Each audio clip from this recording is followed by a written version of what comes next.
So if anyone has a reason that these two should not be wed, speak now. So sorry. Oh, no. It's just that your friend Daryl here is supposed to be live streaming the wedding, and he's not getting any service. I missed, like, the whole thing. What? And I just got an unlimited plan. It's the right plan, wrong network. See, Verizon has the largest, most reliable 4G LTE network in America. It's built to work better in cities. Tell you what, just use mine. Thanks. No problem. All right, let's...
My ship sank, my heart broke.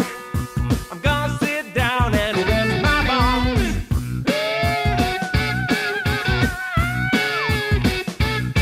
The check bounced a second time. The lights went out, Mama cried. A pot of gold is CDM. Buddy, that's as good as it gets. Live from the Horny Toad Bar and Grill in Cranfills Gap, Texas. Buddy, that's as good as it gets. This is Texas Big Star Live with your host, Brian B. Barrett.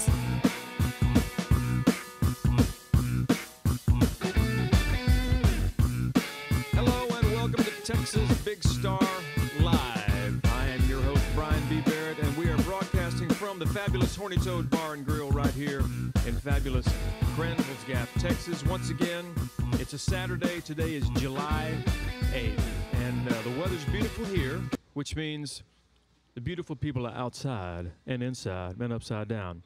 And the beautiful people are also on our stream, on the church stream, and they're joining us. A real human being. He's here. Hushy Love is here. Goodness, who else? Merm's over there, typing away. Dylan and Jake are not here today. So that should be a natural disclaimer for those of you who tune in regularly. When I say Dylan and Jake are not here today, that means a lot could go wrong in the next few minutes. We're hoping not, but if it does, hey, that's the way it goes. It is a live show and things happen. I must say this, though. Matt is pretty excited about being able to work the show, produce the show from behind the computer, and I'm sure he's going to be up here in a moment explaining a few things. We've had an exciting morning, pretty exciting, and we're looking forward to more excitement as the day progresses. We do have a musical guest with us today. Donna Beckham is here. I'm real pumped about that. I just met her, and I've actually never heard her play live, and everyone said, get Donna on the show, get Donna on the show, get Donna on the show, and so she's on the show. So that's a real good thing. Today, we have a question that we may want to answer. You may be asking. We can officially say that Music Quest Singer-Songwriter Showdown is up and going. And so we're going to explain today on the show, number one, what is Music Quest, and why is Texas Big Star doing the Music Quest Singer-Songwriter Showdown. So we'll answer those questions. And like I said before, Donna Beckham is our musical guest. So before we get too far into the fray today, let's look at some of our local things that are happening real soon. For those of you who don't know, we live in Bosque County. And in the Bosque area, there's all sorts of events going on all the time, especially in the summertime. Summertime, things happen. So we go to BosqueAreaEvents.com. BosqueAreaEvents.com. And we find some cool stuff. If you have an event, those of you listening locally, if you have an event that you want to let the world know about, let the county know about, let the area know about, BosqueAreaEvents.com. Clifton today. The Clifton Independent School District's all-class reunion is happening at the Church of Christ, and it started an hour and a half ago. So I hope they're tuning in. Congratulations, everybody on the reunion. Shake hands with everybody you can't recognize anymore. What else? Also tonight, I've really got to get over here. There's a murder mystery dinner theater that happens at Flint Creek Manor, and it's going on tonight at 6 p.m. And tomorrow, the Backpack Ministry and Carter Blood Care Blood Drive at the Bosque County Courthouse, starting at 11 a.m., going till 4 p.m. So that's some of the things that are going on soon. In 3 days, July 11th, Summer Fun Days at Bosque County Extension Office. And it's every Tuesday in July. And we'll hit some more of these in just a minute, but I must make mention of the fact that the 66th Annual Clifton, Texas Rodeo is going on. I don't know if we can zoom in or not. Can anybody zoom? Zoom, zoom, zoom. Can you do that? Clifton Rodeo. 66th Annual Clifton Rodeo, July 14th and 15th at 8 p.m. Yeah. And that's going on this next Friday and Saturday. And I must say this, our own lovely and talented Miriam Wallace there we go. She'll be singing the national anthem on Saturday the 15th. So there you have it. And there's mutton busting going on. For those of you who've never seen mutton busting, you'll make sure and want to check that out, because there is a 55-pound weight limit. I'm not sure if that's for the mutton or those doing the busting. Anybody know? So you can't weigh more than 55 pounds if you're doing mutton busting. A mutton's a sheep, and it's a way of kind of you're bulldogging a sheep, I believe. Bulldogging is it's a rodeo thing. Oh, that's right. They're riding it. We're riding it, like busting a bronc, not bulldogging it. I don't know if you could bulldog a sheep. You rip its ears off. So basically, it's kids riding on a sheep, and the sheep is not harmed in any way. And there is a sheep psychologist that's on hand at every rodeo to help with its emotional state. So we, if you happen to be 55 pounds or less, and you really, really feel like you've got what it takes to bust that mutton, the Clifton Rodeo is a place for you, and it's going on next Friday and Saturday, 8 p.m., right downtown, sort of downtown, Clifton Rodeo, right there at the Clifton Rodeo grounds. Make sure and join them. I think I may have to pop in and see that at least one night, because the lovely and talented Miriam is going to be singing the national anthem. Well, folks, as usual on a Saturday, we take a look at our chat window and see who's kind of tuning in. Hushy Love, all the way from Norway. Hushy's going to be here, what, in 5-6 days? What day is he arriving? The 12th? No?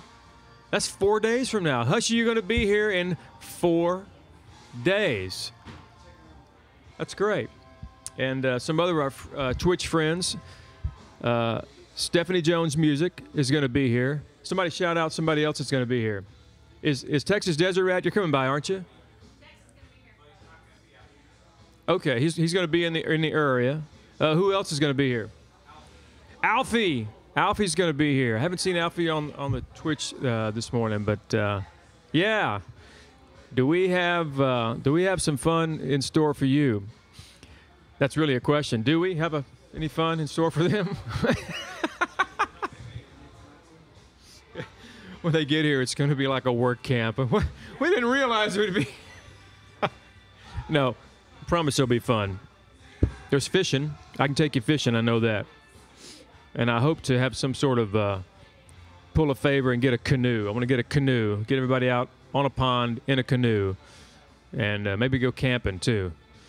Hopefully it won't be too hot. But our Twitch stream folks, friends on our Twitch stream, are going to be joining us here, coming to Texas, and that is a cool thing. Now, if you are tuning into the show and you'd like to come to Texas and join us, just hit us up on Twitch. Become a Twitch. What's our Twitch address? Anybody know by chance? Yeah. How would they get in touch with us? Someone listening to the show right now goes, "Hey, I want to be on Twitch. I want to talk to these guys. What do I do?" www.twitch. One more time, JB. Twitch.tv. www.twitch.tv/TexasBigStar Live. There you go. And you can begin to chat with us. You can begin to talk with us and befriend us. I mean, who wouldn't want to, because we're so likable and lovable, huggable, squeezable. Some of us more than others. And speaking of something that's lovable, huggable, and squeezable, a Dublin soda. You won't find a truer friend than a Dublin. Dublin Bottling Works is one of our sponsors. Fantastic people, fantastic product, and fantastic results once it gets into your belly. So I'm going to have myself, you know what that sound is? That's the sound of sweet relief. I'm going to have myself a vintage cola because it reminds me of growing up there in Mona, Tennessee, going to my great uncle's general store and having a cola, and it tasted like this. It was pure bliss for a young boy, and it helped give me energy to ride my bike all the way back down the road to my home place. Wow. I'm just going to, is it okay if we just savor the moment in silence? Because that was really yummy. That was really yummy. You see this mug? This mug is a Music Quest mug, folks. And I have to tell you that this is quite possibly the coolest mug I've ever seen. That's why I personally stole this one from Matt's stash. And should I admit that? I bring it back every Saturday, but I keep it with me. It's red on the inside. You can, right? It's red on the inside, black on the outside with that killer Music Quest logo. Music Quest. And the inside, on the inside. Yeah, and you see the little white debris? That's from my powder that I put in there with a vintage cola. It gives me that extra edge, everybody. It gives me that extra edge. And not that you need it, because Dublin's going to give you that edge, but I like everything to go to 11. Woo! A real human being is here on the chat. A real human being. Choo choo, choo choo, choo choo. That's right. You're over in Chattanooga. Wait, I don't know much about you, but are you a Tennessee native? Real human being? You've been a real human? If you're a Tennessee native, just let us know. We'll talk. We'll talk a little bit because Chattanooga. My kids love going to Chattanooga. We do have the Chattanooga Choo Choo, which was, I believe, originally a hotel and a restaurant. You got Rock City, Ruby Falls, and what else do we do in Chattanooga? Oh, the aquarium is killer. Cool aquarium. We go there all the time. We had memberships. You should go to the aquarium, too. They got Somebody water. was just talking about the aquarium in Dallas being really cool. The Dallas Aquarium. I think, if I remember correctly. Yeah. So, I believe that image is going out over the internet right now. These people seem to be able to see it. Yeah. I'm just kind of enjoying the fact that it's working at all because, you know, you guys didn't see all the stuff that happened this morning beforehand. It was pretty entertaining when all the lights started going off and on really fast. Well, here's the deal. Matt ordered another bulb for one of our main front wash professional television lights that we use here at Texas Big Star's professional show. which are not properly dimmed right now. You watch your language. Well, we're solving problems. We this replaced the morning. bulb that went out, and it's a 500-watt bulb, everybody. Now, I'm going to digress and do a little bit of math for you. When you're in the industry, like we've been, you kind of figure out things, and you have to plug in stuff all the time, different places. Volts into watts gets amps. So watts divided by volts. Are you really going to do this right now? Hey. Draw it out. Draw it out. I don't know. I mean, Here's a quick thing. Does anybody really want Brian to do this right now? All right, our Twitch family, if you would like to hear a practical way to keep from blowing breakers in the house. Oh, okay, if you're going to do that. Yeah. Here's the thing. So you've got a 1,500-watt hair dryer. Here's the thing. On a regular 20-amp circuit, what you plug into the wall is only putting out 20 amps. But most people don't have a 20-amp circuit. Most of them are 15-amp, don't you think? In the new houses, they are putting 15-amp circuits in. You mean 20? No, in the new houses, a lot of them are just going with 15 amps. I thought 15 was normal. No. Where are you from, man? I'm from the old school, and I know electricians that will not even put they won't put a 14-AUG American wire gauge. They won't wire a house with 14-AUG. They'll do it with 12-AUG like we did back in the 70s.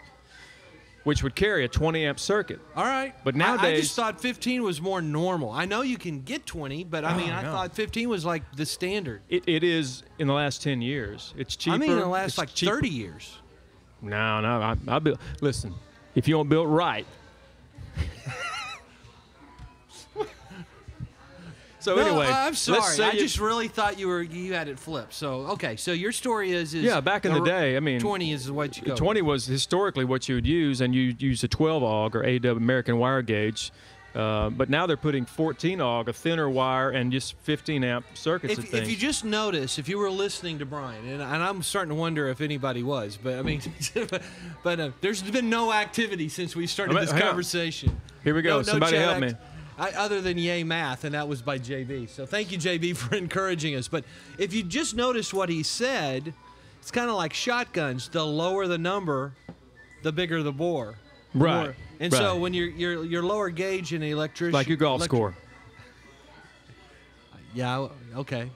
Anyway, so you got a 1,500 watt hair dryer. Right. Well, and you have a 110 circuit, right? 110 volts coming out of the plug. Right. Powering that. What you do is you take 15, right? 1,500 watts. So volts, 110. 110 goes into 1,500 how many times? A little less than 15, like 14.3. I am totally distracted right now by how excited you are. And about that's how many amps you're pulling. And if you're only on a 15 amp circuit, you can't plug anything else into that circuit. I mean, if you plug in a lamp or something, I mean, you don't even have you have less than 1 amp to work with. Sometimes I wish there was a way to capture what I experience when these shows are done.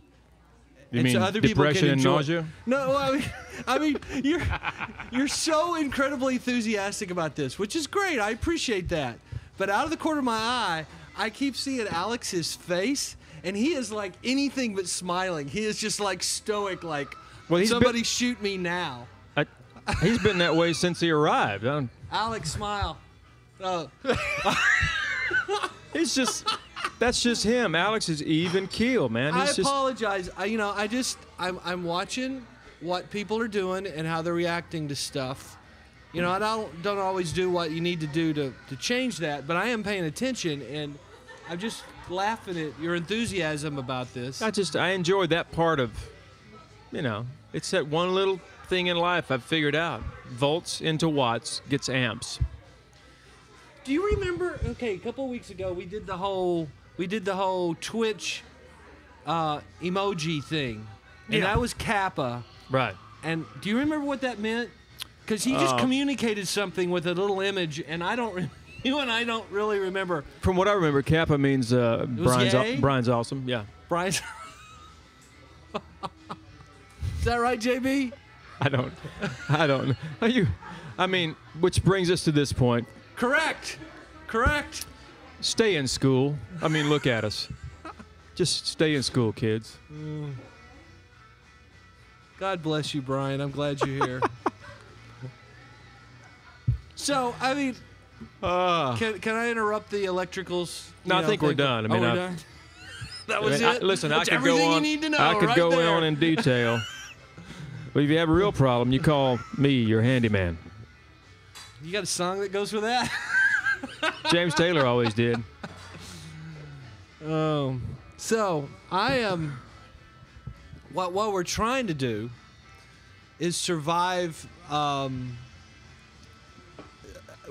still wondering whether or not everything's working. I appreciate Hushy earlier. He was talking about the audio being a little low when we got started.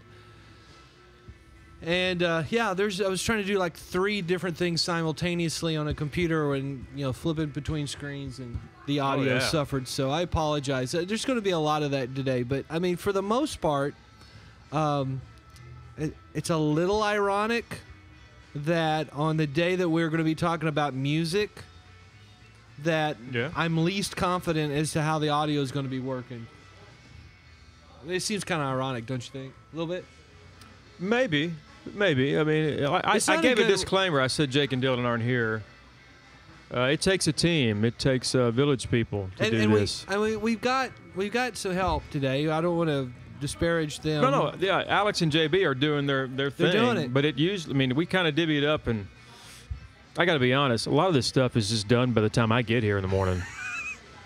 That would be true. I mean, and I kind of pick up my area. Some lights and some things, and kind of get ready and refresh myself on the content of the show, which is... We are pretty nuclear today, though. That is... I guess I never realized that. I guess just pulling it down 10% on the dimmer pack does kind of help. It does. We figured full on was better than no lights at all. What do you think? Well, yeah. It was kind of dark earlier. Hey, let's turn all the lights off and do the show for a moment without lights and see what it looks like. Let's not do that at all. Let's do it with just our phone lights. Let's see what that looks like. Hey, if you want to see that, let us know. No, that's not an option. It's not an option. That's no fun. I'm sorry. I mean, it's kind of working. I don't want to mess with it. But I mean, the thing is, we have lights, and we have a little gizmo over there that helps us control them. Mm-hmm. And for whatever reason, everything was just completely freaking out. Hey, we're pulling too many amps, man. I know, but I mean, if they were pulling too many amps, would it behave differently than that? Many times, if it's right at that edge, it's going, and there's ebb and flow in the entire electrical. I've been in the attic, Matt. Yes, you have. Let me tell you, that is a neural ganglia of electrical whatchamabob, and I'm surprised the whole place is not on fire. I don't think they want to hear that. I don't think Sandy and Owen I hope they're driving down the road on their bike, having a beautiful day, and they never hear about you talking about their place. It's actually much safer than some of the things I built. Unfortunately, I'm not sure but that's with the age of the reassuring. building, with the age of the building, they've had to work around and do some special things electrically to have a kitchen and all this. And what happens when you add that extra 500-watt bulb? Remember, that's pulling about 4.3 amps. The whole system goes into flux, and there you have a disparagable dispensation of electricalness. And there you go. That is why Brian is in front of the camera. All right, so I'm feeling I'm getting a tan. We can't use a dimmer pack, eh? Oh. Once again, I wish everybody could experience the show that I'm experiencing, because I know all of your movie references. Anytime you do, well, I shouldn't say anytime. The vast majority of the time you do a movie reference, I know where it came from. And then I enjoy it because I got the joke. I dip into the same 5 movies. Yes, you do. After those 5, I quit watching movies after, 1990? Well, hold it. You listen to one particular movie over and over and over. Actually, a couple of them, but yeah, I've listened to... Tell everybody about this story. I'm going to go get my drink and I'll be back. You tell them about this listening process and why it happens. People will come up to me sometimes ago and we're talking, there's a movie reference. They go, oh, you saw that movie? I went, no, I heard it. And then I go, what do you mean? I said, well, I heard the movie.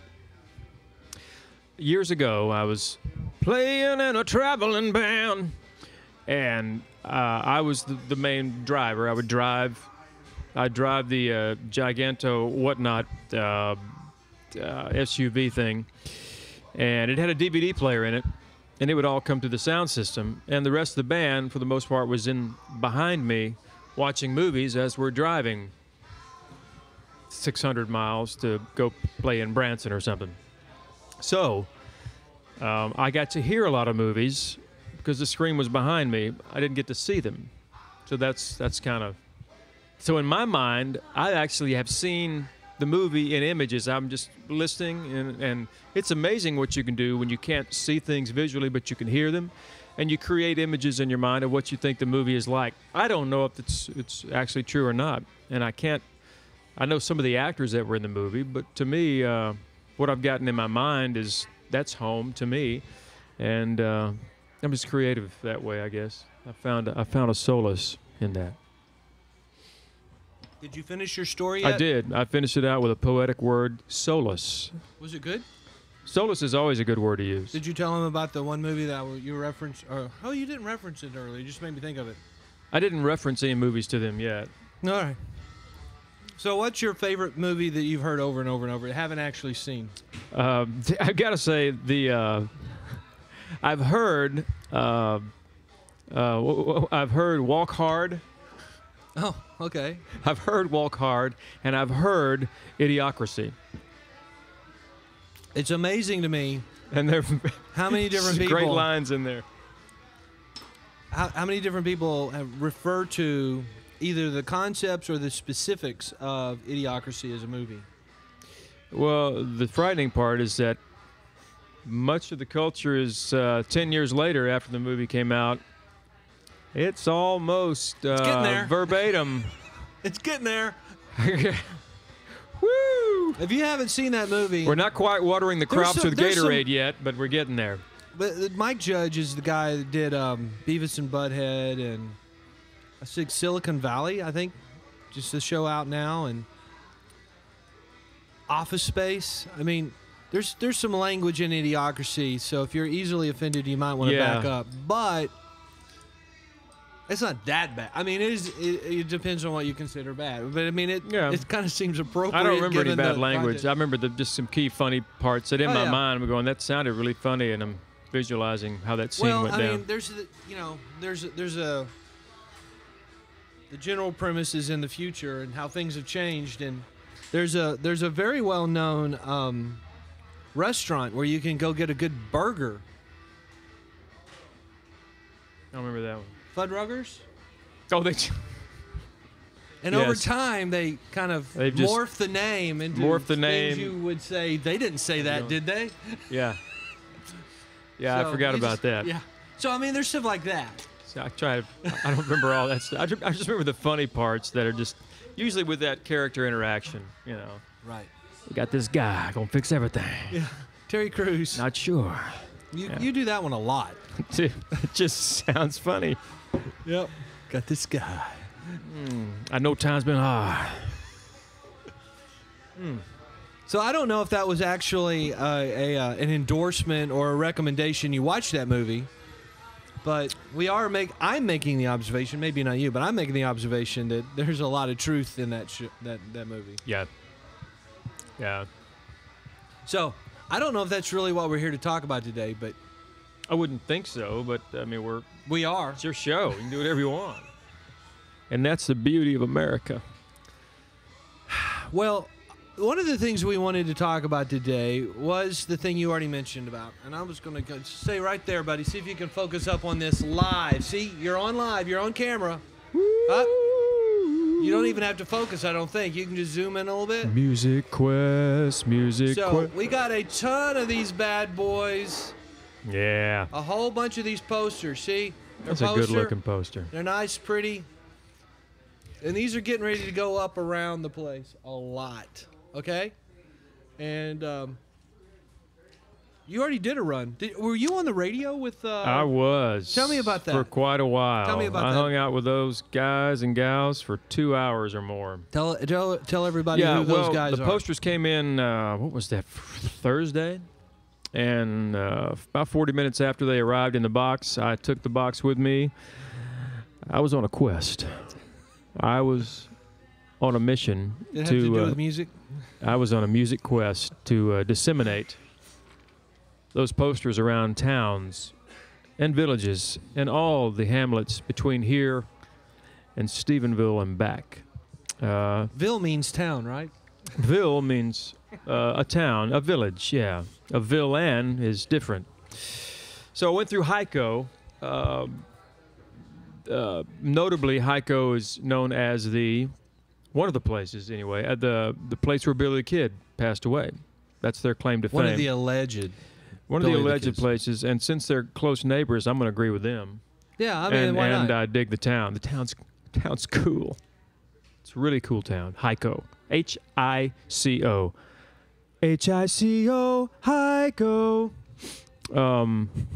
So you know, the first place I went to was Hyco Popcorn. Okay. I gave them a poster. You know, we talked to them about being a sponsor. Yeah, they mentioned that. They remembered you coming in the shop. And do you remember what our conversation was? I think I Oh, told was you. I with you? No. 'Cause they I didn't told you remember about me. it after the fact. They remembered you. Yeah. No, but you were saying that would be great. And I'm like, you're right. They would be great. However, do you remember what I said? They were like, yeah, we don't have time. Well, we just make popcorn and we're already really busy and Yeah, that's the we don't thing. need to do that kind of thing. Hey, buddy.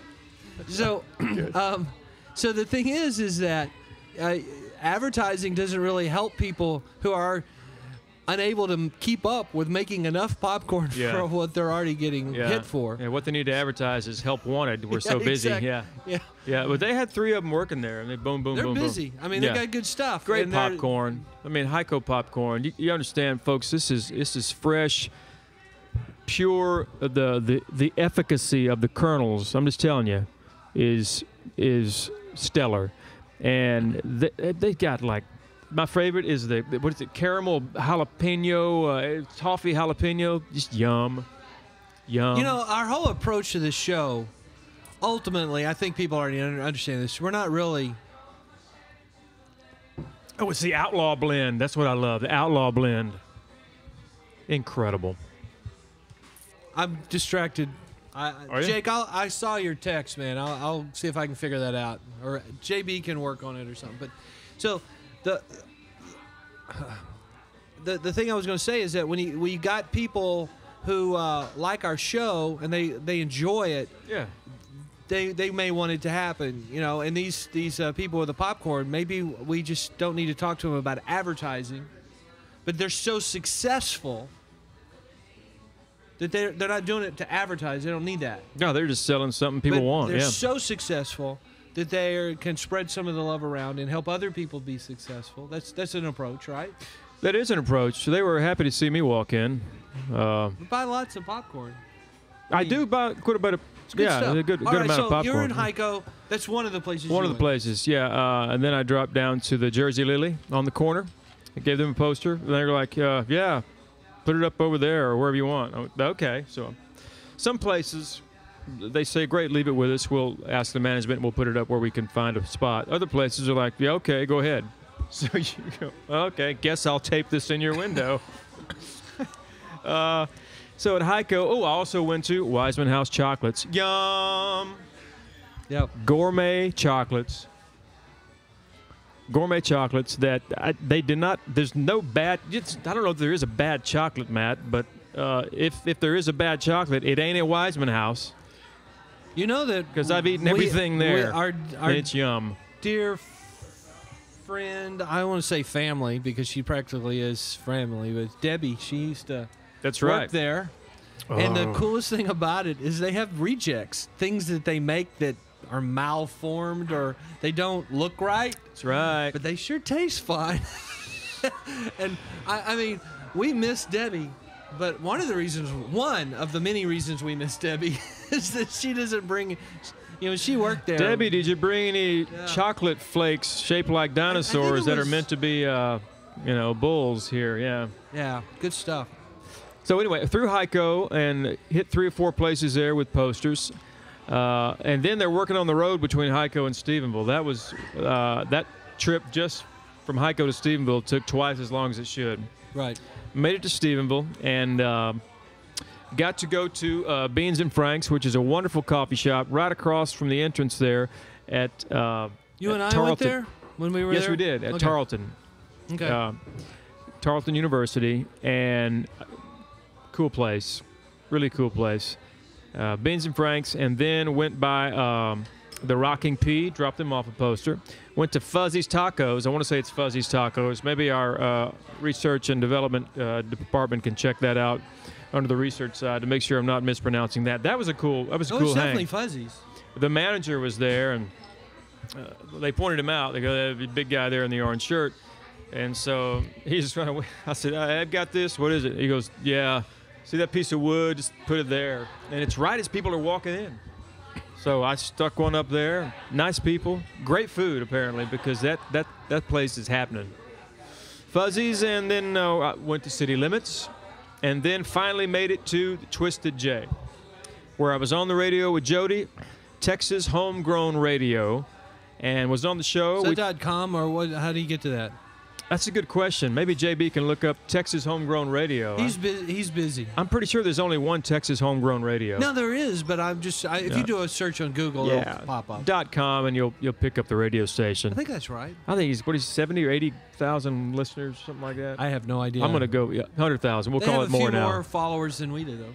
There's just a smidge. It's like the amp thing. Volts into watts gets more followers. And was on the show. Talked about Music For Quest. how long? Well, I hung out there for a good couple of hours, Okay. but I was on the show for 20 minutes, then came back, sang a song. You did? Yeah, I sang a song. Do you sing? Gotcha. I don't know, do I sing? I'm on a Music Quest show. sang a song, and then sang happy birthday to Lauren, one of the ladies that works there. Nice young lady. And then we went outside and sang a few songs, and Jody sang a few songs. Really? And it's a cool hang. They have this backyard area that they fenced in, and so you kind of show up there, and they'll grab, hey, take this guitar and play some songs. So they have these songwriters and people just show up, sometimes, most of the time, unannounced, and it's like a little songwriter party. It's like hanging out in your backyard going, hey, Bill, play that new song you wrote. I like that thing. Let Jennifer hear it. Boom. And so that's cool. I mean, they've got it's an awesome place, Twisted J. singer-songwriter circle down at Lukenbach. Yes, they do. They're in the post office, or Yep. the back, actually. Yeah. So I've been to that before. That's kind of cool. So it's kind of like that, huh? It's a good vibe, real good vibe. And Stephenville at the Twisted J is where the first round of the regionals for the Music Quest Singer-Songwriter Showdown is going to be. It's right there, August 31st, right there at the Twisted J. So go to musicquest.texasbigstar.com. Yes. That's the website for Music Quest in general. And we haven't really we published it a while back, but we haven't really advertised it because we want to make sure the right information was on there. And unfortunately, I'm telling you this now, even though not all of the information is on there like it needs to be, because one of the things we've not published yet is the details on the deadlines as to when people have to submit things by, which is important. Right. Yeah. But I will tell you this: the variation. I mean, it's pretty close to probably about 10 days out before each of those venue locations will be when we cut off when you can enter for that venue. Right. So if you mess around all the way to the end of September, like October 5th, so if you back to like September the 25th is more or less when the deadline would be to enter, that would allow you to get into Abilene. So I mean, you could be in Denton, you could be in Austin, you could be wherever, but you got to be willing to drive to Abilene if you make that cut. Right. But yeah, so we're trying to accommodate people on all this, but we're making this stuff up as we go. I mean, there's some of it pretty obvious. Some of it's kind of, you have to kind of make it up as you go Yeah, and be we're trying to flexible. figure it But the dates are firm, and Yes, they this are. could get really big, really huge fast. Because actually, Matt, it's worldwide. It is true. the interwebs, It is. and so someone But you from can Nova submit. Scotia. I mean, if you just want a really cool T-shirt, we got some really cool T-shirts. When you the entry into the event is $30, and $30. you get a T-shirt regardless. with this logo on it. nice T-shirt. We This got that logo. lined up. Singer-songwriter, and so you'll get that shirt regardless.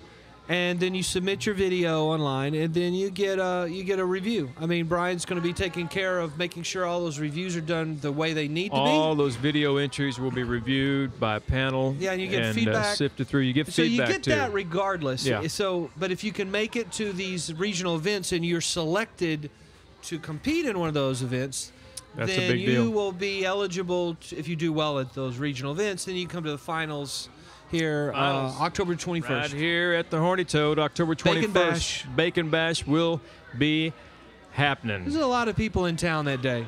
Yeah. I think and last year I was must over say this 2,000. too, Matt, and I'll probably mention it again. I spoke with my good friend, Mr. Mike Smith, Yes. there in Nashville. Spoke with him yesterday on the phone at length. He is excited to be here. He's going to be one of our judges for the finals. And Mike has worked with so many, all these reputable people, lots of big record labels as a manager and artist representation. Great guy. Lots of clout. Has some experience. Lots of experience. And lots of great stories. I mean, you can take advice from anybody. I mean, Yeah. it's your choice. You can Right. decide. Right. But, there are some people, you might want to listen to more than others. It was July 4th, just a few days ago, and the popular song, Proud to be an American, sung by Lee Greenwood. Okay. Mike Smith used to manage Lee Greenwood. Oh, cool. Yeah. And among other people I could name, but I'm not a name dropper. Oh, let me pick that up. So I just need to let folks know that it's not just like, oh, you got, well, Joe from the barbershop's going to be judging. No, I mean, not going to happen. It's going to be reputable people that not only have a love for music, but have an interest and an inclination and some experience with music and the inner workings of what goes into a great song. So there you have it. That's my little spiel. Here's some insight, though. I mean, we might take some of this, clip it out, and put it up as part of the information. But the judges for each of these venues, each of the regionals, the general breakdown of the panel, there will be 3 people. And we're trying to lock in the final name. So, I mean, I'm not going to announce them until we got hard answers. But, I mean, we have an idea of who we want to do some of this stuff. So, the idea is that we'll have one straight-up hardcore singer-songwriter. That's like their thing. They're really into that. That's their shtick. And so they've got a lot of insight into that particular world. So the idea is one of those people will be that. Another person would be somebody in the arts, somebody regularly involved in production, not necessarily singer-songwriter, in the performing arts. In performing arts. And they're serious about that. They know what they're doing. Sure. And they have plenty of musical ability. It's just maybe singer-songwriter specifically, that word is not their main thing, but it's lots of relevant experience. And then the third person would be somebody who I personally know, who would be what I would call a music enthusiast. Mm-hmm.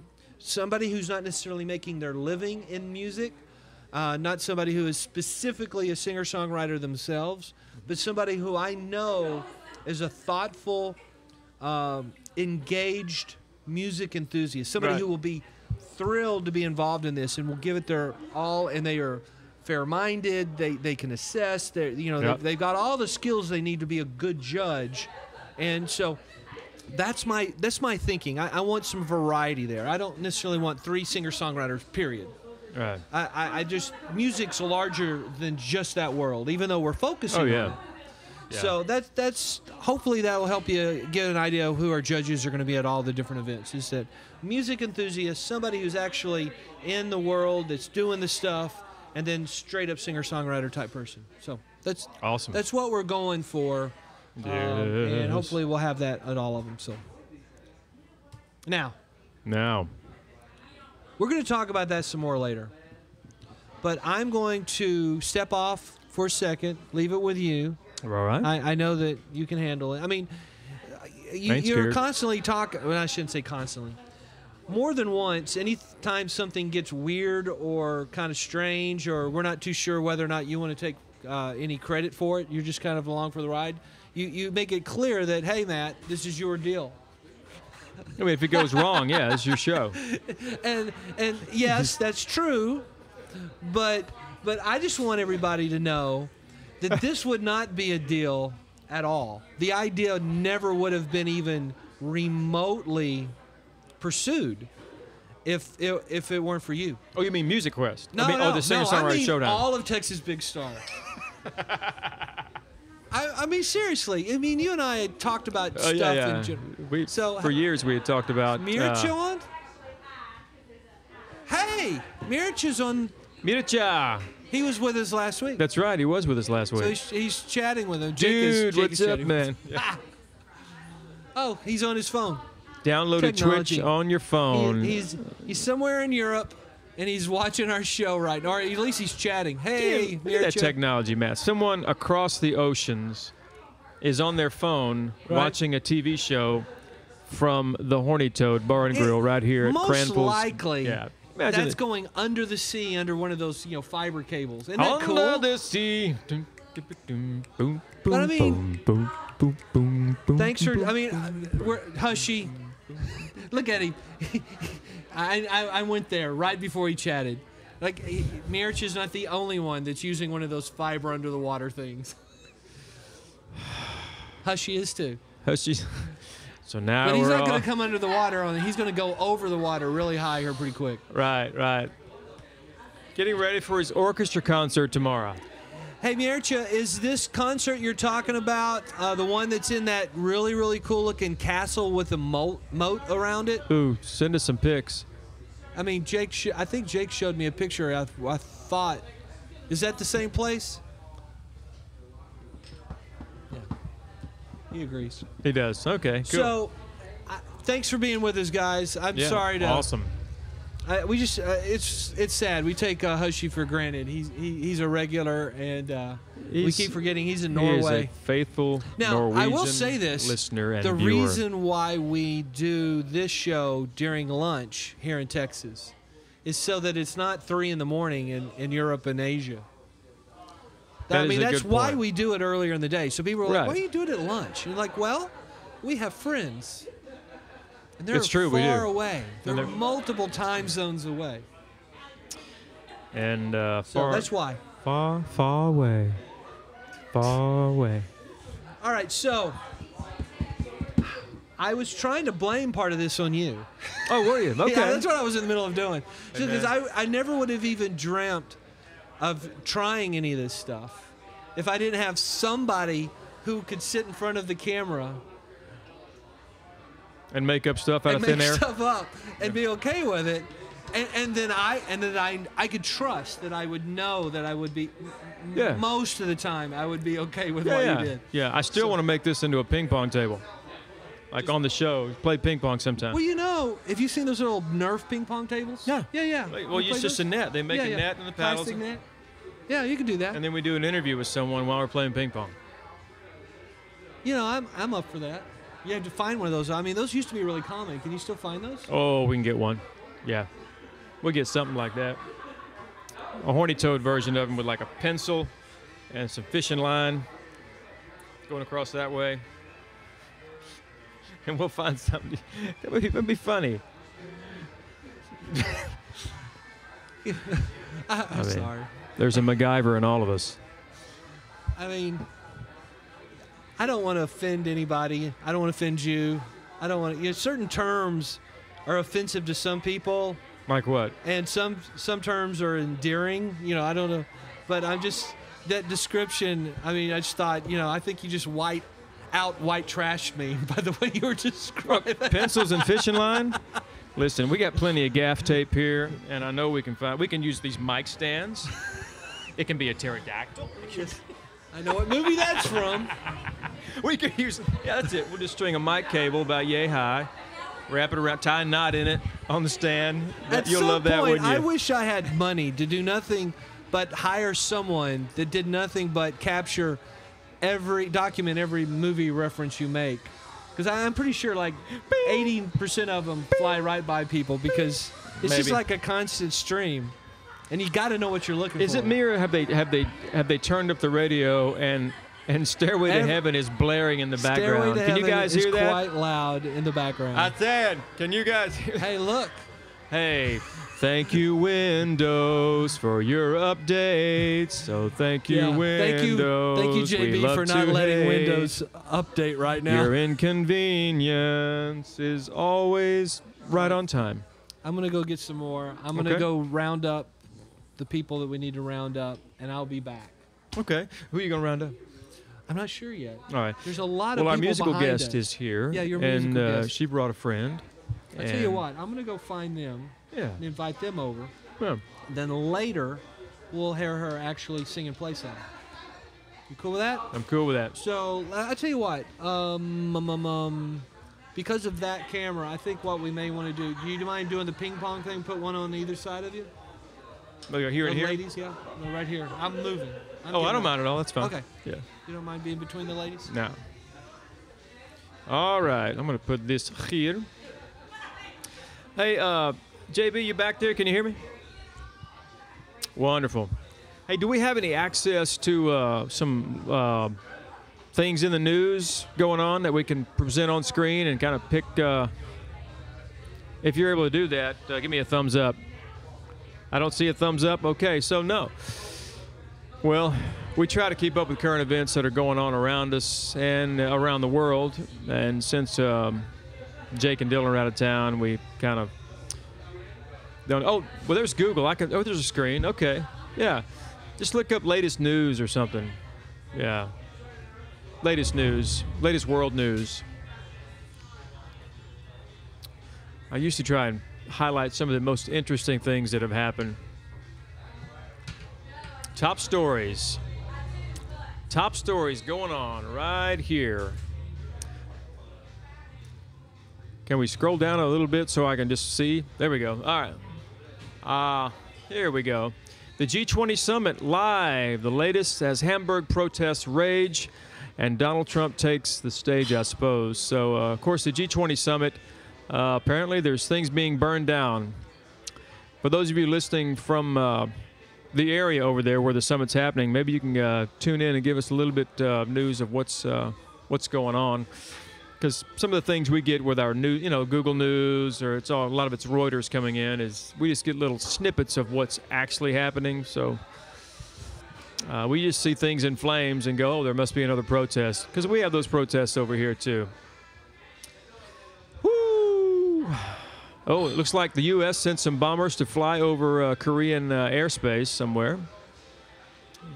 It's a complex world, stabilizing all the powers that be. There's a lot of jittery people, a lot of jittery dictators, a lot of folks in an uproar about governments, people in charge, people who are not in charge.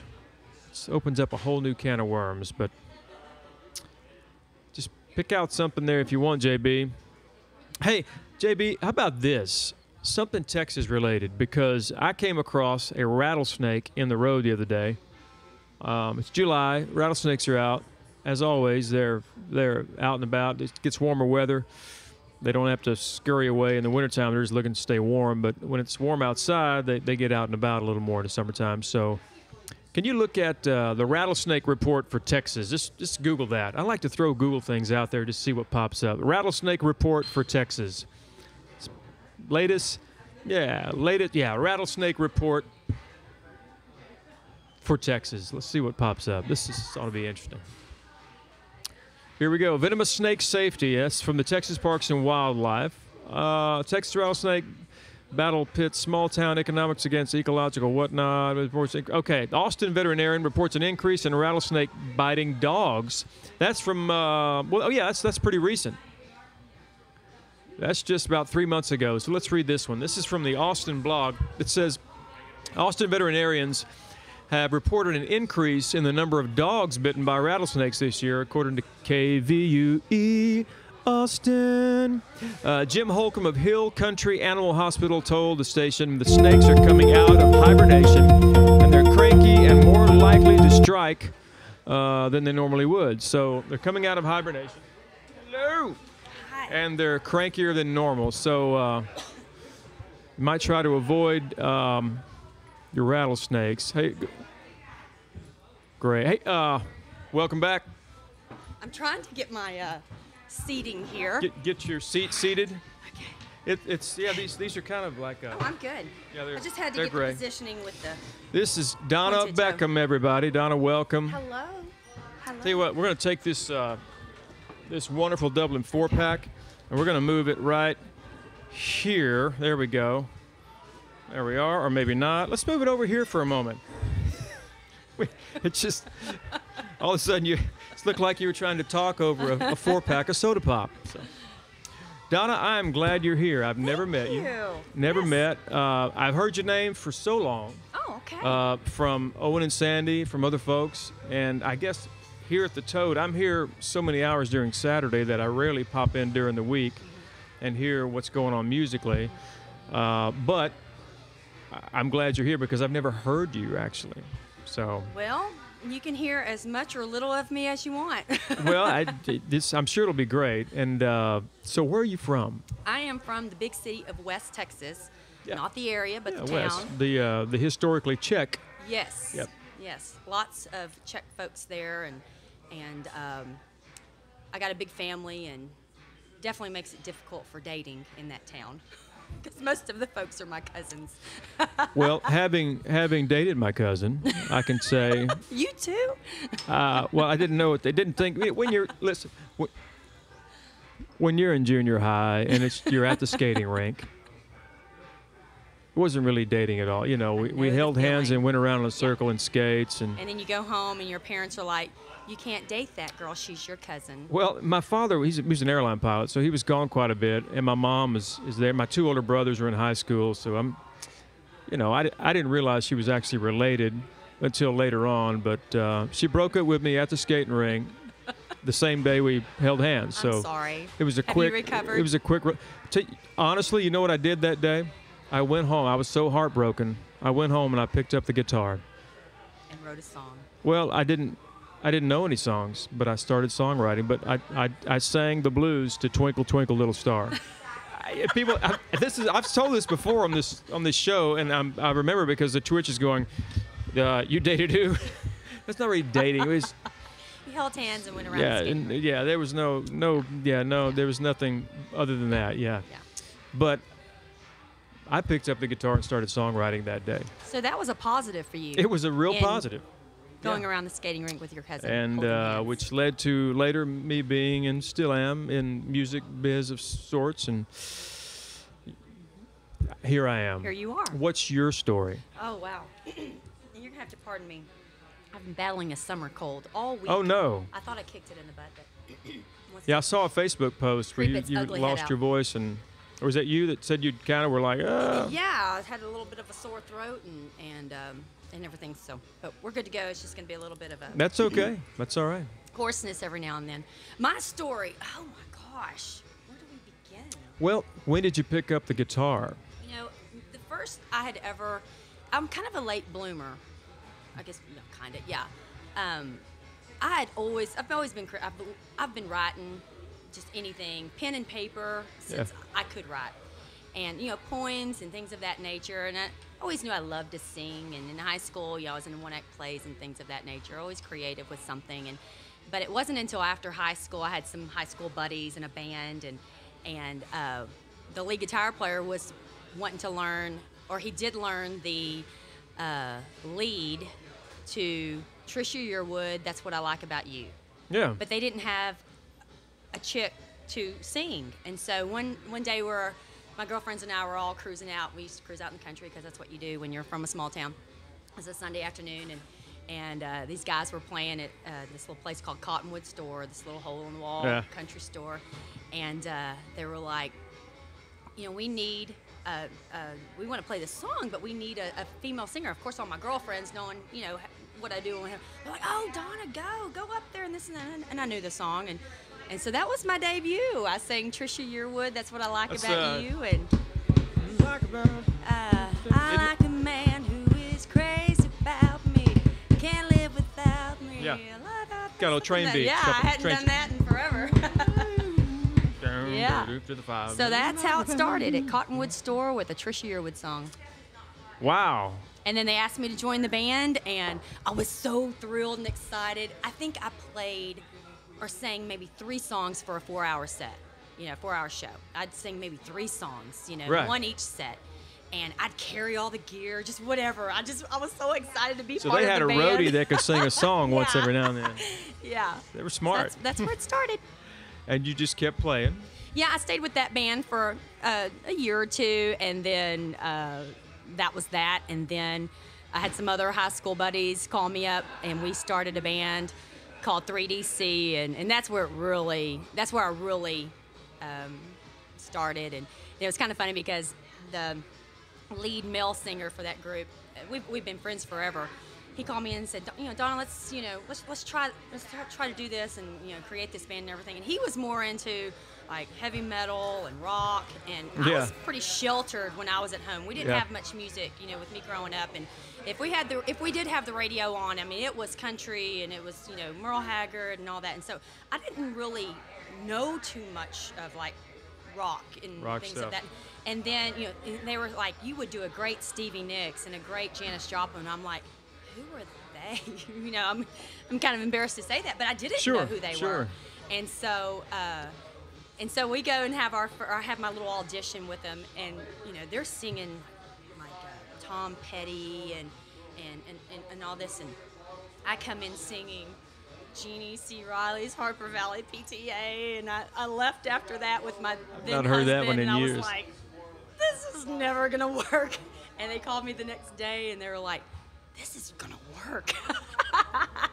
And so we began. I mean, because of our diversity and everything, that band was great, and we had so much fun, and I learned so much, just different genres of music. Was introduced to like Stevie Nicks and Janis Joplin, right. and those different genres, and it was awesome. We stayed together from '99 Can you scoot up a little bit? Sorry about we that. stayed together till '99 until 2005, and it was like then I had just gotten the bug, and I wanted to, I wanted to write, I wanted to express myself, and so it was like, okay, I need more, and so packed up the car and moved to Nashville, and made my first album in 2005. Really? Yeah. Well, that's where I'm from, Murfreesboro. I know. I noticed the 615 area code. Yeah, when you you get called. my phone number. Yeah, 615. So in 2005, you did an album up there. Yes. Where at? Funhouse Studios on Music Row. Yeah. Producer was Ronnie Palmer. And I actually did some, on my first album, I actually split, and I had met a guy on one of my first trips to Nashville. His name is Dan Drilling, and he produced half of my songs on my first album, and his studio was actually in Hendersonville. Sure. And there's big studios out there. then I did the other half at Funhouse on Music Row, and then my second album, I had then moved back after my first album, moved back home, and then went back and forth to Nashville in making my second and then third album. So yeah. So 3 albums total. Now, is this all 4 original now. stuff? 4 now? Original songs that you write? Yes. Yeah. And I you're didn't know I had that much to say. It's kind of crazy because, I mean, you're a songwriter as well, obviously. Yeah. And so it was like after I did my first album, I was like, how did I do that? And Yeah. I don't think I'll ever be able to do that again. It was like, I don't think I'll ever be able to, because it was like, how did I do that? And I was like, I don't think I'll ever be able to do this again. And then the second album came. You do, and yeah. then it was like, then the third album came, and then it's like, so it's like, okay. I don't know how I do it, but. Well, and we'll talk a little bit more about that. Just the inspiration behind. People ask me all the time, well, how do you write a song? What is it? The music first or the lyrics? And I went through that whole stage of being at a record label, being signed as a writer, and you have a quota to meet. Usually a song a week, about 52 songs a year. Not that I ever met that quota. Because I was just an inspirational. I wait for inspiration and something to say. And when you're in your early 20s, you haven't really lived enough to have much to say. I didn't think anyway. Now, some folks do. Like Jackson Browne, when he was in his mid-20s, he was writing stuff way beyond his years that to this day still hold weight, and they carry a great message. But not so for me, because you just living life. I had one songwriter tell me years ago, man, if you can't write a good song until you're 40. I'm like, really? I'll see what happens. So if what I've written so far is not that great, then but there's some truth to that. And for me, I've been in the room where it's like, we'll make a scheduled writer's appointment. You go in the bottom of the record label and you're there. All right, we got 2 hours. Here's what I got. I got the same, and you start beating your head against the wall, staring at the wall. And I stopped doing that. When did I stop doing those? 20 years ago. And so I just wait until I have an idea or something strikes me. And what I've noticed is that for me, the melody, usually the hook and the melody are simultaneous. I don't know if that's true. It just happens. And then you obviously you build your chord structure around that, and it goes from there.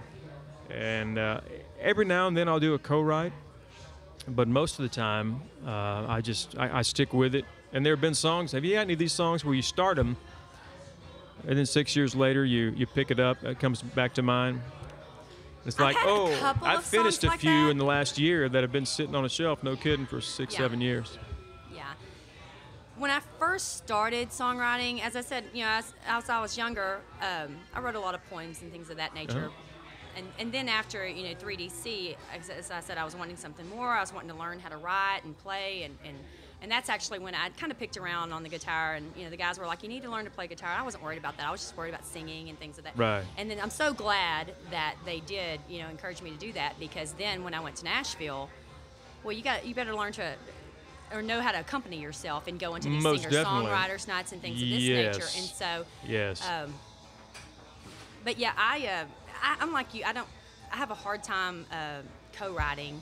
But when I went, before I went to Nashville, I went with maybe 10 songs that were mediocre. Right. I still had that one song that you were talking about. When I first started writing, I knew I wanted to write a song called Misty Nights. I knew and I wanted Misty to be a woman. Right.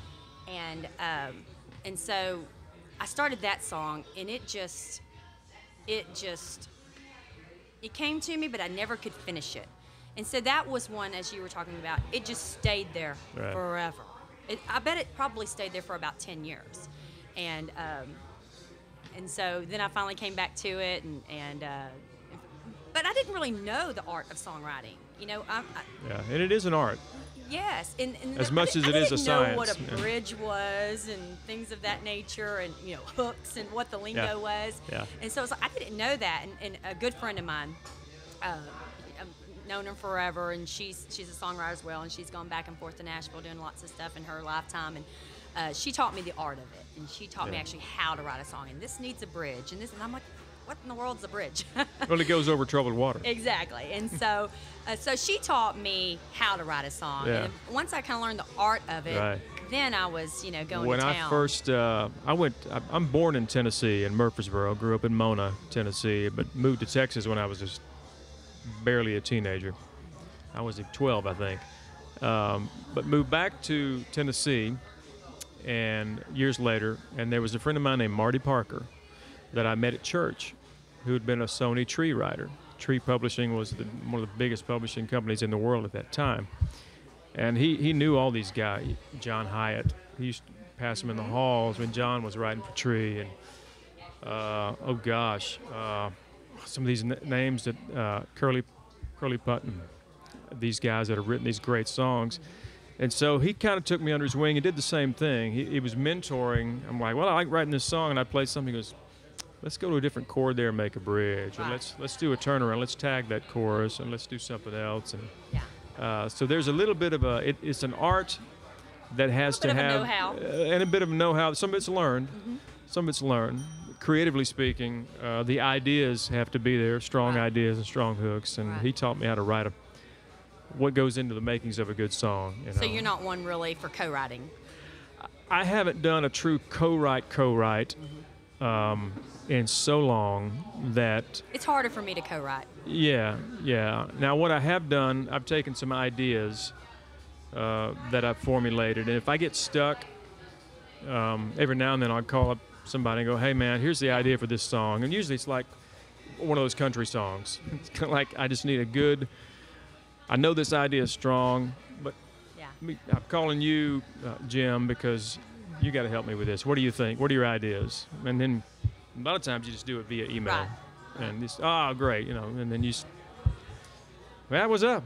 So y'all are actually talking real music stuff. Yeah, we're giving you content. You can put this on the Music Quest channel. It's important stuff. This is kind of the stuff that singer-songwriter stuff is made out of. It's really awesome. Yeah. Sorry to interrupt. I just wanted to come and say hi. Hi. You didn't bring food or anything? I brought my own drink. She brought hers. She asked if that was okay to drink on the show. That's right. Can you drink in the bar? We are in a bar. Yeah, we are in a bar. Hushy's here. So here's the thing about it. We have no idea if the audio works. Hushy's a friend of ours that tunes in from Norway. Can you hear us, Hushy? Can you hear us, Hushy? We can't hear you. I thought we could for a moment. I thought I heard him for a second. Hold on, I can switch my headset up. Yeah, we heard it. Now we heard we got you now. Can you hear us? Okay, yeah, sure. Yeah. Hushy is in Norway. Norway. And he's flying this direction pretty soon to say hello and hang out, and he's going to be with us for how long? 2 weeks? 2 weeks and a day, I think, exactly. Yeah, 2 weeks, 1 day. From today? When are you getting here? I'm getting there on Wednesday, so it's 2 weeks and 1 day. Yeah, he'll be here on the 12th. Yes. Yeah. So, are you going to come sing and play for us, Hushy? Maybe. All right. So, Hushy, we're going to say hi to you. We're going to get back with you in a little bit. We needed to make sure that this was even technically working. I think here in this... Even though the internet connection is unstable. A little sign popped up on your face on our end, said internet is unstable. So, we're going to get back with you in a few minutes and talk a little bit about your trip. But now that we know that you are, in fact, available and that the technology's working, why don't you hang out with us, okay, buddy? Yeah. You cool Yeah, with sure. that? All right, JB, is that cool? Sorry. We'll talk to you in a little bit, Hushy. Thanks for being there. So, Awesome. Sorry to interrupt. Donna, how long can you stay with us today? Hey, I'm easy. Wonderful. So what we'll do then Except I have is 5:30 mass to sing for. So. okay. In West. In actually a little community called Tours, about 5 miles east of West. Okay. How long does it take to get to West about from here? 50 minutes. 50 minutes. Yeah. Yeah. Just Waco and then. Yeah. Meridian and then this way. You go Meridian. Yeah, okay. I go through the country. I'm All a right. back roads girl. All right. So how did we connect? Because was it Owen that said that you had to be on the show, or did you call? Or I forget how we connected. Sandy had reached out to me okay. with it, and I had played a show here Yeah. last Friday. Oh, good. Yeah, I was at Boy Scout camp last week going, I really need, because the 15th it's covered, Clint Janish is going to be here next week. Oh, good. Yeah. But I'd yet to get a guest for this week because Clint couldn't do the 8th, he could do the 15th. Right. So I called Owen and Sandy, and I was sweating up there at the Boy Scout camp, and horrible reception, and we lost connection to it, and I'm fighting scorpions and everything else. I said, hey, can you be on the show? And here she is, and that's kind of how it works. And we're happy that you're here. Oh, I'm excited to be here. And I want to hear you play something. Okay. I would love, and you folks are going to get a chance to hear Donna Beckham play original songs, right? Yes. You can do a cover. You can do whatever you want. This is Texas Big Star Live. See what I feel at the moment. And it's sort of like, Outback Steakhouse. No rules, just apparently occasionally right. Occasionally we get it right. So grab your guitar. Ready for that now? And Okay. and we'll talk a little bit here. Okay. If you need this, you can sit on it or you can stand, however you'd like to do. I think I'll be fine just right here. Okay. We're going to put you over on the we'll mic take over there. I'll take the seat over there for you. So, we like singer-songwriters.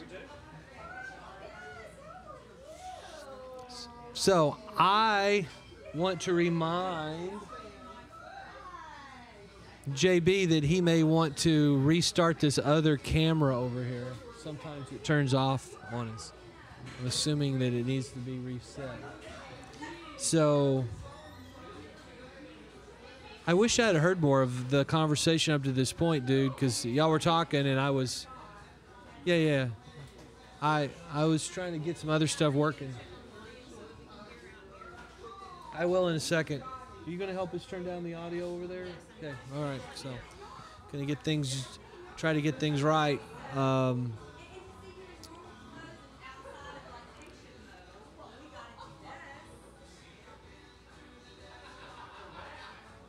JB, go ahead and switch over to see what looks like for Brian sitting there.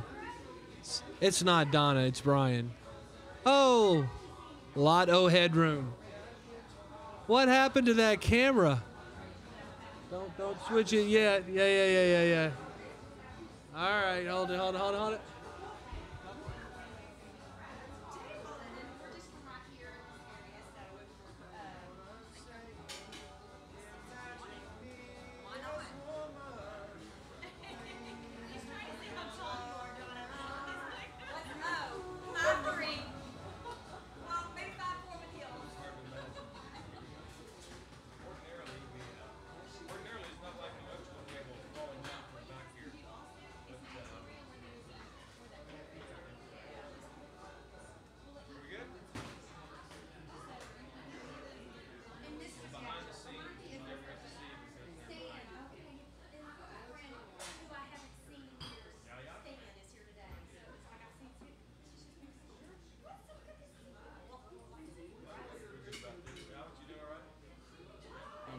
right.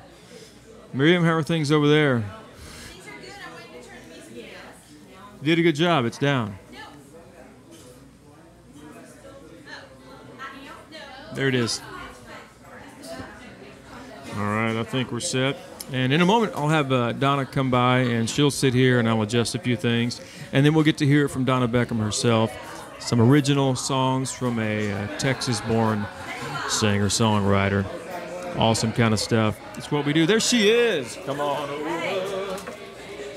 Have a seat. All right. We'll adjust some things accordingly. Okay, let's see how in tune or out of tune I am. Hello. Adjust that power you need to.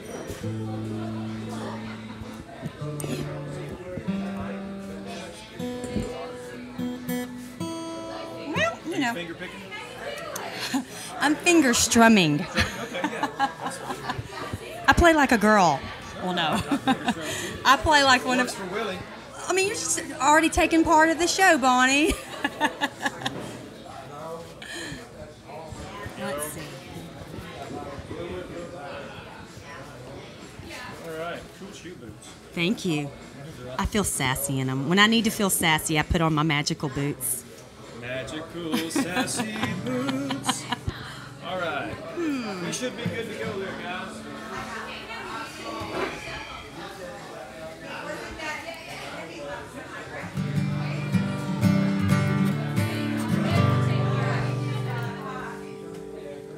Well, we good to go over there, Matthew? Just give me the thumbs up. If thumbs up, good to go. We have microphone. We have guitar mic. Ladies and gentlemen, Donna Beckham is in the house. Oh, we're checking audio out here.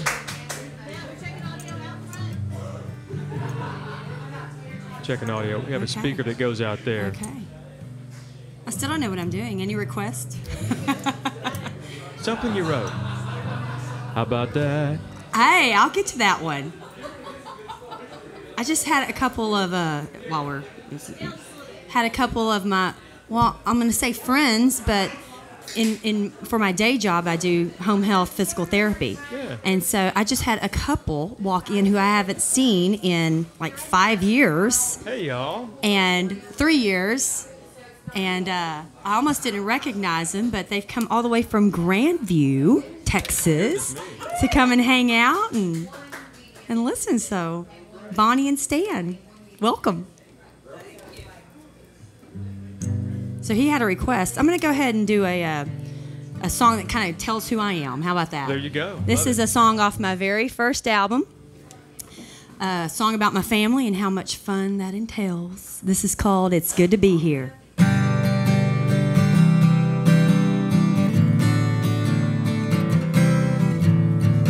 Well, I was born the last of 6, 4 brothers and 1 older sister. Times were hard, so the story goes. Mama got sick, only heaven knows how we made it.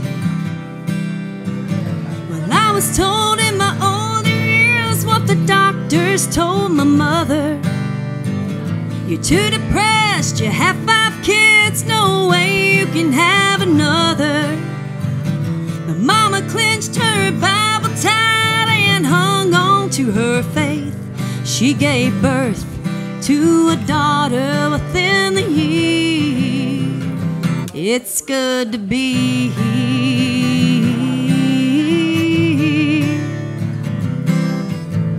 But Daddy quit drinking in '74 after Mama threatened she was gonna leave him. Christmas 1975 was one of the toughest, but we survived, yeah, we made it. And Brother Junior spent his summers in the hot sun hauling hay. Saved enough of money for a beat-up Chevrolet.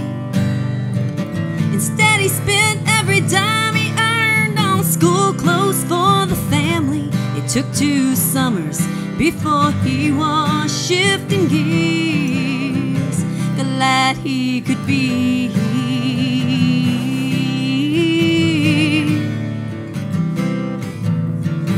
We all married, some of us twice, looking for happy ever after. We had lots of babies and the family grew. Sweet little girls and buckaroos, how we loved them. gone too early one mid-October day. Thankful God had blessed our family, but we knew he couldn't stay. My brother wanted him so bad, but he had to let him go. He kissed him softly, then he whispered in his ear, glad you could be here. Well, I got to see my grandparents live into their 80s. My parents laughed and fought for 53 plus years. What we have and what we don't just isn't worth debating, because I've learned through the hard times and the tears, it's just good to be here. It's good to be here.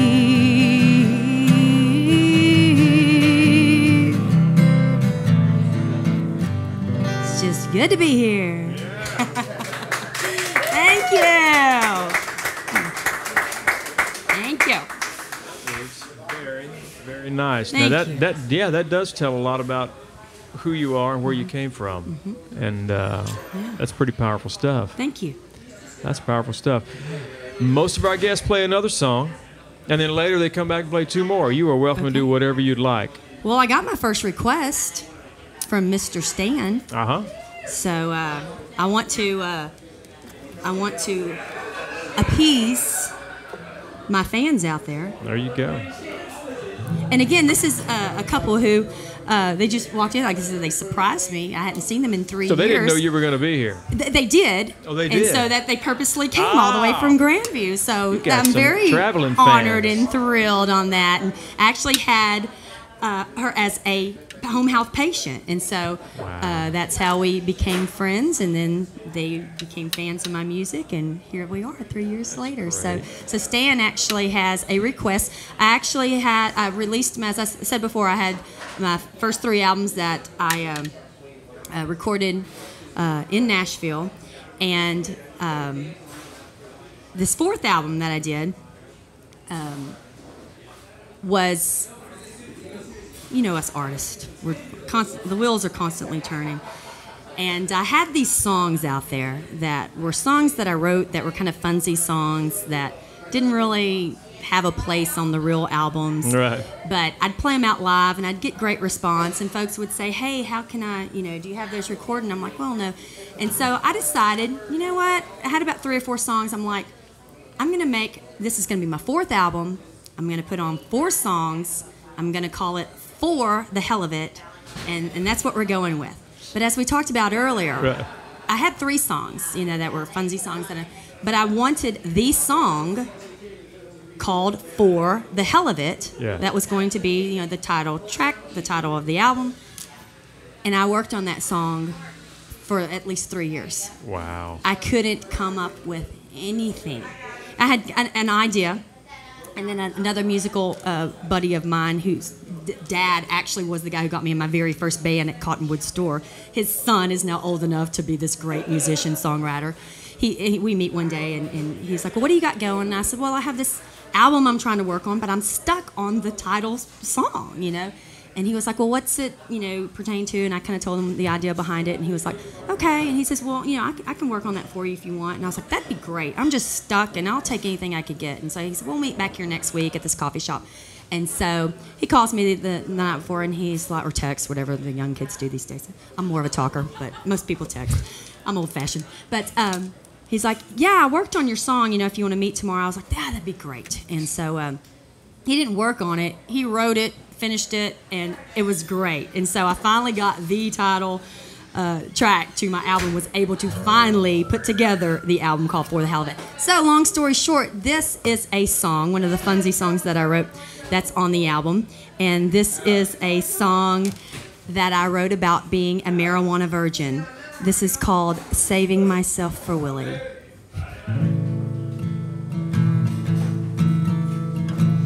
I'm just a simple Catholic girl living in a crazy world. I try to be the best that I can be. When it comes to drugs, I just say no. But there's one thing I don't want Mama to know about me. I'm saving myself for Willie. I've had a lot of folks come my way, bearing little gifts and wanting to play. But what they had never suited me. Don't want to waste my time on cigarettes. Cheap shots of whiskey don't do the trick for me. I'm saving myself for Willie. It's hard to believe I'm waiting for someone I never met. But why do it with anyone other than the very best? I tell no lies, this ain't no joke. I don't see the harm in a little bitty toke. Yeah, me, I'm saving myself for Willie.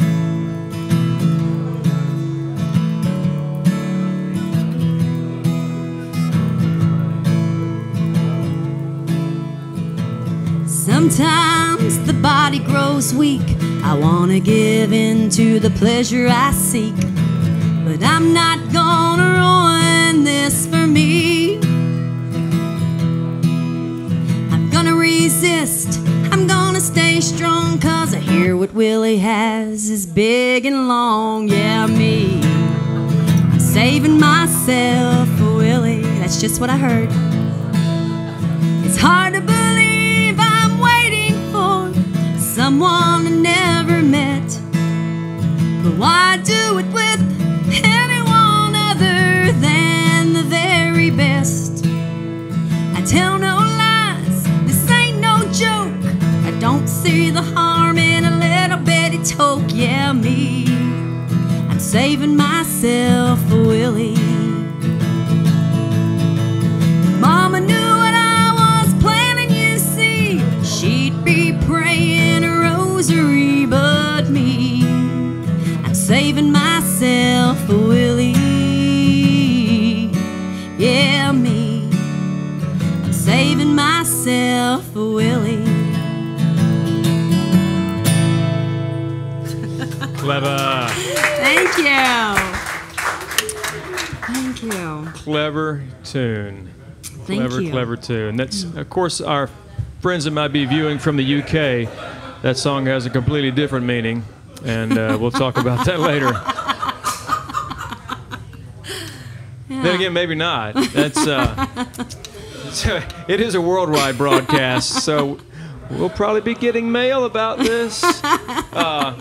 Anyway, that's really funny. Should have signed a disclosure on Yeah, that one. yeah. Donna, that's awesome. That's really awesome. So Thank how many songs have you written throughout your songwriting career? I know you said 4 albums. What, that's average of 10 songs on an album. So at least 40, but I know there's got to be more up here all the time. Yeah, in the phone and on paper. In the phone. and- Do you use your phone a lot? Well, again, For ideas? I'm old school, and I love pen and paper. Uh-huh.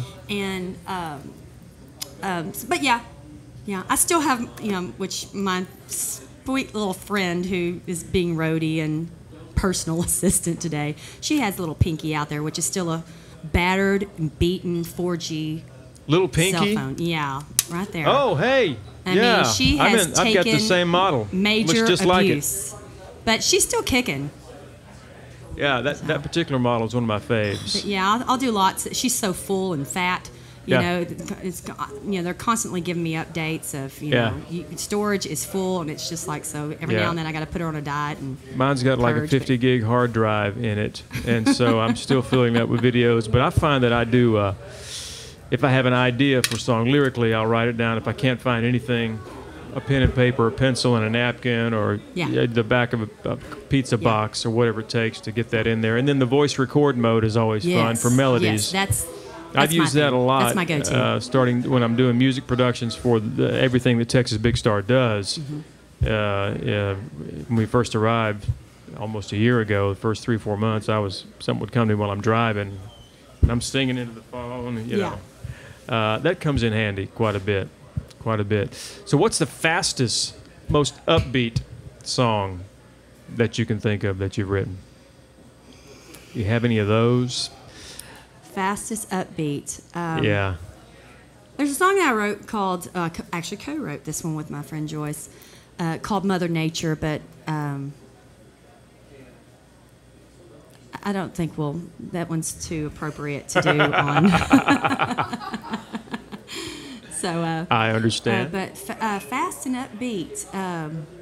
I guess I'm just depressing and pitiful. No, some folks had a guy, in fact, over at Texas Homegrown Radio, Jody, he was telling me, because he writes songs too, and he's saying, man, do you write fast songs? I said, well, I write some fast and some slow, and I write all sorts. He says, I think he was saying he finds it hard to write fast songs, like real upbeat songs, and then some writers, they just lean into, they tend to go toward a particular I'm more of a vein. balladeer. Yeah, when I've gotten my critiques, from the musical folks, Right. especially after my second album, I had a lady critique it, which I wanted that constructive criticism, and she was like, "You got a lot of ballads on there, Yeah. and you," and I'm like, "Well, it's it's just I'm a storyteller." And, Right, and I but find I did take her constructive criticism and did work on that and tried to write more songs that were songs that everyone could sing along to, men and women. Right. And so that's actually one I could that I wrote would be more upbeat, and that I took her. Well, I take that back. I had the idea for it, but my friend Kyle ended up writing it, the For the Hell of It song, and so Sure. But yeah, that one's one I can. Yeah, if that's something. we're just. Okay. I'm spitballing here, just Okay. whatever. Okay. Well. It's whatever you like to do. Since he wrote it and all, I haven't played it much, so let's see how this will go. Listen, I've forgotten more songs than I remember. I know it. I can't tell you how many times I've sat over there and gone, I forgot this song. Yeah. Well, this is, like I said, the title track to my fourth album called For the Hell of It. We just got done shooting a video to this a couple weeks ago. Did you now? And so, yes, we're going to have a video premiere August 20th at the Waco Hippodrome Theater. Waco Hippodrome. Yeah, the historical Waco Hippodrome Theater. So I'm so excited about this coming up, and so I got the rough draft of the video just yesterday, and it turned out really Nice. cute, and so yeah, this is called For the Hell of It. Yeah. Really hoping I didn't screw this one up. Isn't that the worst thing when you can't remember your own song? And it happens all the time. Well, it's 3 o'clock and I'm clocking out. Leaving work, gonna head to the house. If it's 5 o'clock somewhere, well, it's here and now. I'm taking off for the hell of it. I'm gonna sit in my front yard and pull me a drink. I've got a kiddie pool and a garden hose, 'cause it's 93. I don't care what my neighbors say, I look pretty in pink. I'm having fun for the hell of it. Well, I could worry about this, I could worry about that. I could make a list of all my I should haves, but I have everything here that I need. So I live it up for the hell of it.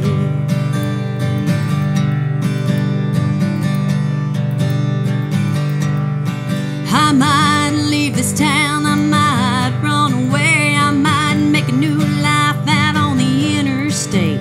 Maybe end up in Mexico, dance the night away. I just might for the hell of it.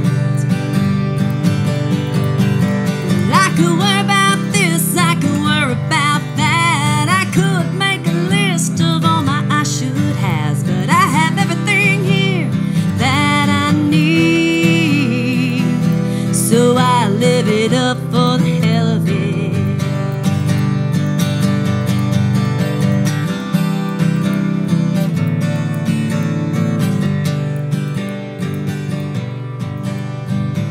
Booked me a gig in a Austin bar.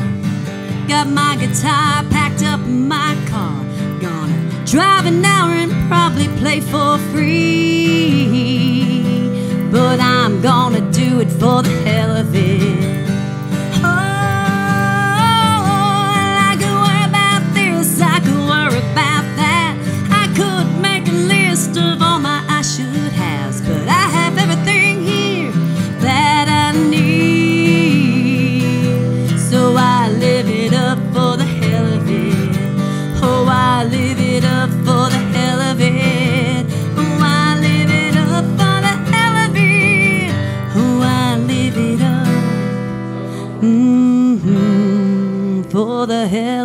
it.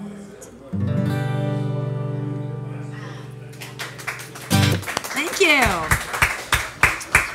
Yeah. You got through that one, yeah. So you said the video premiere of that is August 20th Yes. at the Waco Waco Hippodrome. Hippodrome. Yes. Is anybody invited to that? Anybody. The public is invited anybody to can attend. come to that. Yes. Is there a Facebook place we can find that, or your Facebook page? Yes, I'm going. We're just now. This is just now getting. It's still new, and so we're starting promotions on this week. And so the Waco Hippodrome has their own Facebook page where they'll Okay. be promoting from, and then of course my Facebook page and my website page, DonnaBeckham.com. What is Donna Beckham? DonnaBeckham.com. Spell that out for everybody. DonnaBeckham.com. DonnaBeckham.com. Yeah. DonnaBeckham.com. For all your musical happenings of Donna Beckham. All things Donna Beckham. Yes. Well, Donna, thank you. And if you don't mind staying, we're going to do a little bit of a show, Sure. and I would love to have you come back and sing. Have you eaten any Absolutely. food here? The food is awesome. Normally when I play, part of the payment, from most gigs is, food and Sure, drinks oh, and yeah. everything. But I never get to eat, because yes, I'm I the same chowed way. down when I got here. Oh, you did? Early, Good. Yes. Good. Well, tell you what, make yourself at home. Absolutely. We're going to, you can take yourself a little bit break, and we'll have you come back in just a little while. Sounds I may great. talk some more because I can talk songwriting well, stuff for a long time. As I've been told, I can talk the chicken off the bone, so we'll see who can out-talk each other. Miss Donna Beckham is with us. She'll be back in just a little bit, but that was really cool. That was really cool. Those of you that are, tuning in via chat with the Twitch chat, looks like Hushy Love is Hushy still with us, guys? Where'd he go? Well, if he's not, we'll try to get him back. There he is, Hushy. Hey. Say, my man, what are you up to today? Well, I don't know if you saw in chat, but I was up at 5 because I had to go to work early, so. So what time is it there now? Is it like a 12-hour difference or something? No, it's like 7 hours. 7 right? hours. 7 Yeah, hours. 7 So, hours. so you're up at 5 a.m. Wow. So you've been up a while. Yeah, I have. You've been up like 15 hours or so. True. A whole 15 hours. Hey, were you able to hear any of the music just a second ago? Were you watching? I wasn't sure if you were watching or not. I was able to hear it from here, Oh, and it cool. was nice. Fantastic. So, you're going to be getting here on Wednesday. You'll be here Wednesday. Yes. And just to confirm, this is your first time to Texas? It's my first time, on the ground in Texas. I think I've flown over Texas before, so technically I've been in Texas airspace. It's a bit of a reach, but we'll take that as an answer. Yeah. Yeah. So, I've been you're- in Texas airspace. yeah, we're gonna Never heard that one. get you on the ground here. So, what are you gonna eat when you get here, Hushy? You gonna get you a toad burger? No, for sure. We're gonna spend I a mean, lot of time up here, man. I'm gonna have to try a lot of things there. Yeah, I'm looking Yeah. forward to this. We're trying to figure out how to be nice to you, and there's all kinds of things you can do, but you're like, we want to make sure you have a good time. You just said we're going to try to be nice Yeah, to you? well, I mean, there's all kinds of things. You're like, we can do this, and you're like, well, he may not enjoy that. I mean, sometimes it's fun to do things with people who've never been here before. Yeah. That we think is fun, Well- but we're just trying to make sure you have a good time. Right. Yeah, Like I told catching Jake. rattlesnakes. Yeah. Yeah. I told Jake to make some suggestions, and we would go over them together and maybe talk to them a little. The other people, Alfie and Steph, need to decide to, so. I'm assuming that you're going to be okay with sitting in these chairs with us and hanging out with us on the show Oh next yeah, week. for sure, for sure. I'm going to make sure that you spend some quality time out in the sun, Hushy. Yeah, the Texas once sun there's can gonna bring be out no the it can bring out the melatonin, the serotonin in us all. Not the melatonin. It brings out the serotonin and the melanin in us all. And my goal is to send you back with a tan. Oh yeah, it's gonna happen. Yeah. pool time, pond time, pool or pond. So Pond would be good for you. how many times have you flown over? I mean, how many times have you been in the States? Once. Where'd you go? I was in LA. Well, outskirts of LA, but LA. Yeah. And I've also been to Las Vegas on a day trip. Woo! Well, that's day tripping in Vegas. So, I think we're going to come up with some. I think everybody's working on their own list of things that Hushy's going to have to do while you're here. So it'll be fun. Is there anything in particular that you have lined up that you want to do other than hang out at the Toad? Because anything more aggressive, something that we actually have to get going sooner than later, like any road trips or anything. I don't really know that much of the things that are in Texas. I mean, I've been listening to this show for how long now? But a good while. You can only know so much. Yeah. We got to work on trying to, because the thing is we talk about what we do around here, but it just kind of happens in a fluid kind of way. But I mean, maybe we probably ought to spend some time kind of talking through things that we take for granted that someone who's never been here before doesn't know, and be a little bit more intentional. Because I mean, our whole goal is to have, I guess, a little bit more educational. I don't want to get too serious, but I mean, stuff that people might want to know about. I'm definitely up for that. I think somebody's recommending that you ride a bull while you're here. Are you up for that? Yes, and that request comes in from Teach Me. Teach Me.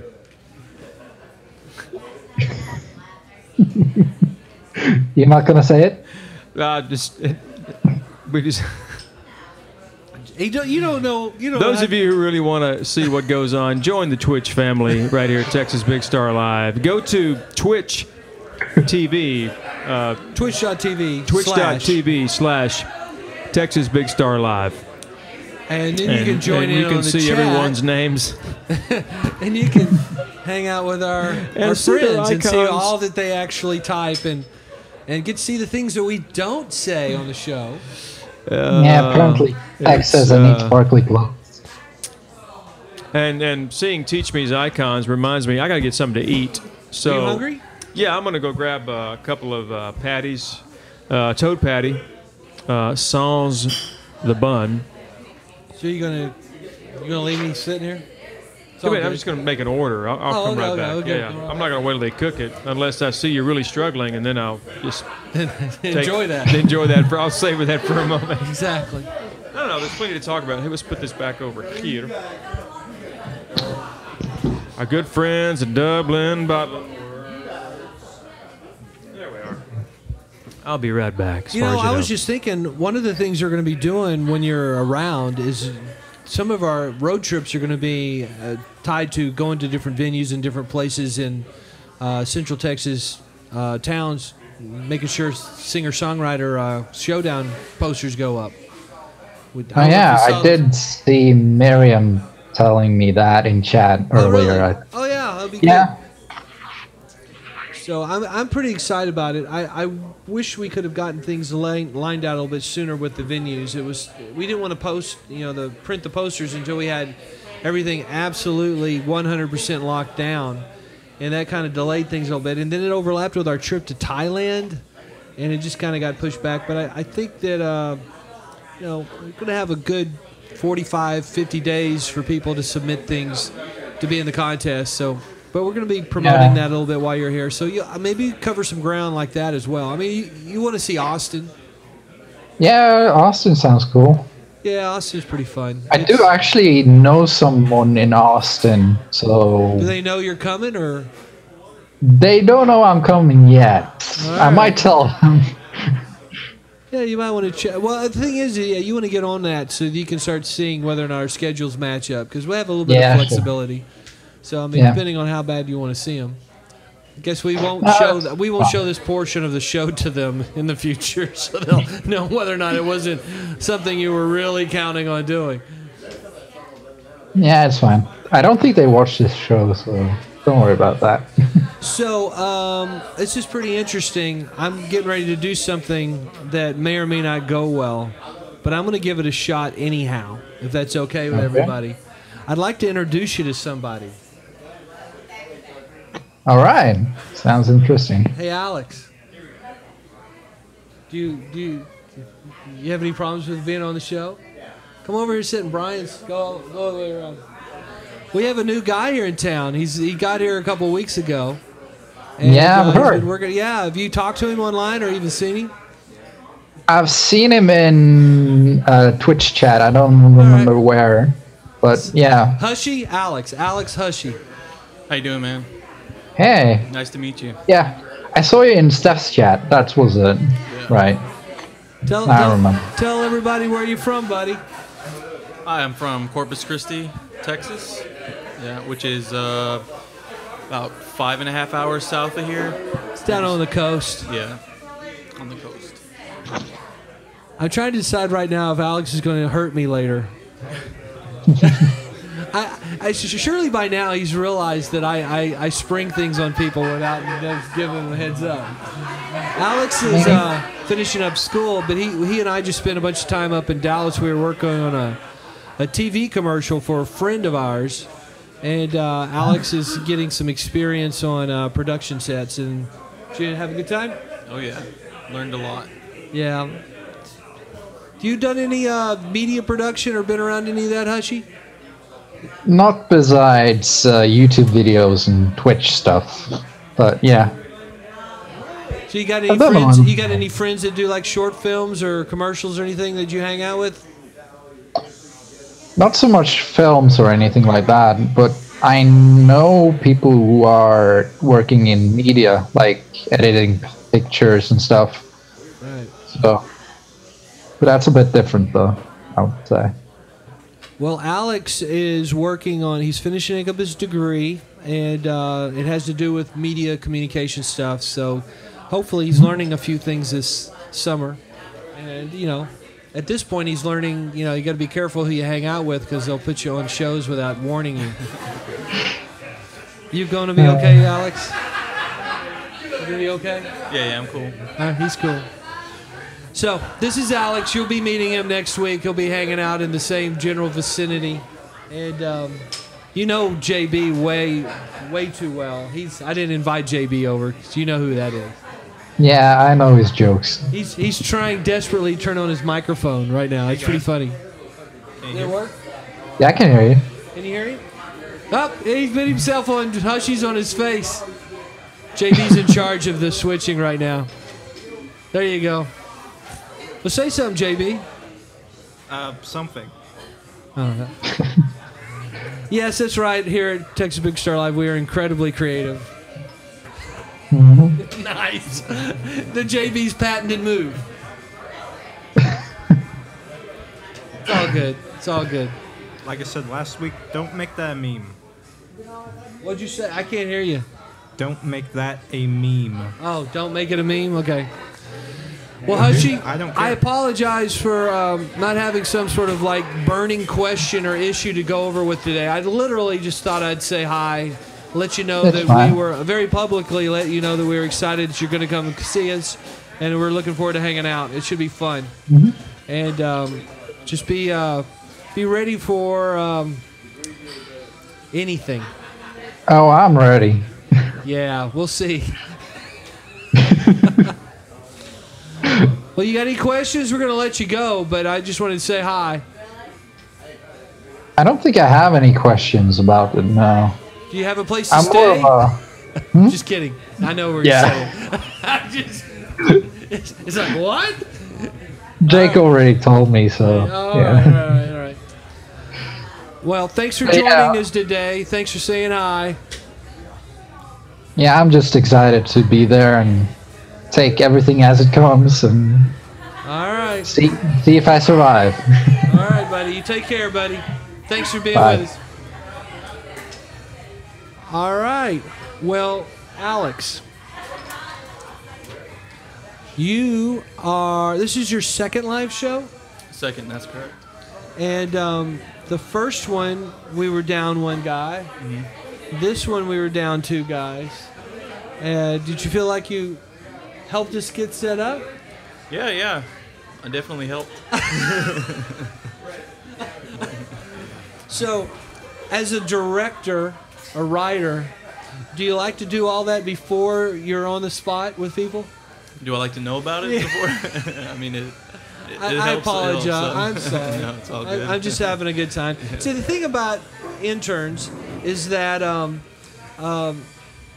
it's just fun giving them a hard time because they don't know what's coming up, and you kind of put them on a spot, and then the real key to all of that is they realize eventually that it's not lethal.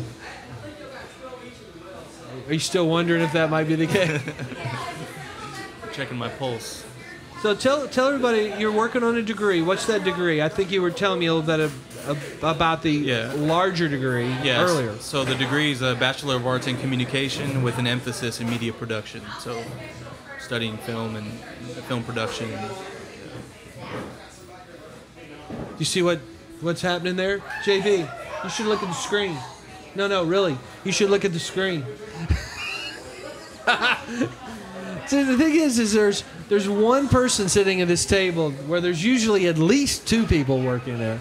And it's hard to look at all the screens simultaneously. So, what are you going to do? So accidentally left it tied. Yeah. Desert Rat's helping everybody understand the dimensions of the box that was on the screen. It was pretty good. I apologize. So you are working on a communications degree. Right. And you're going to be finishing up real soon.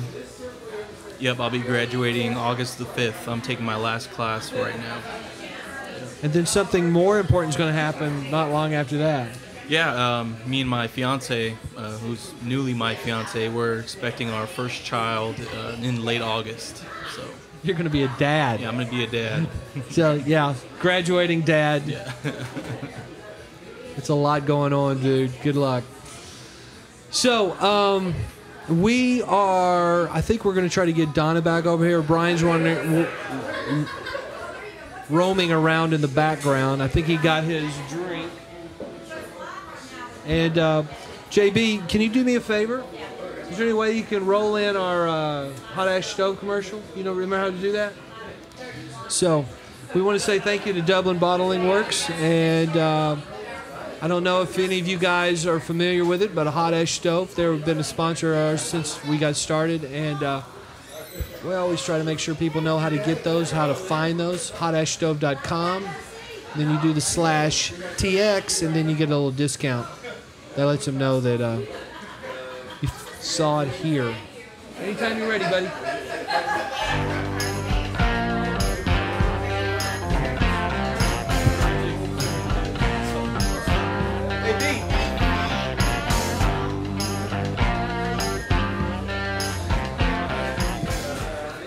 Hotashstove.com/TX.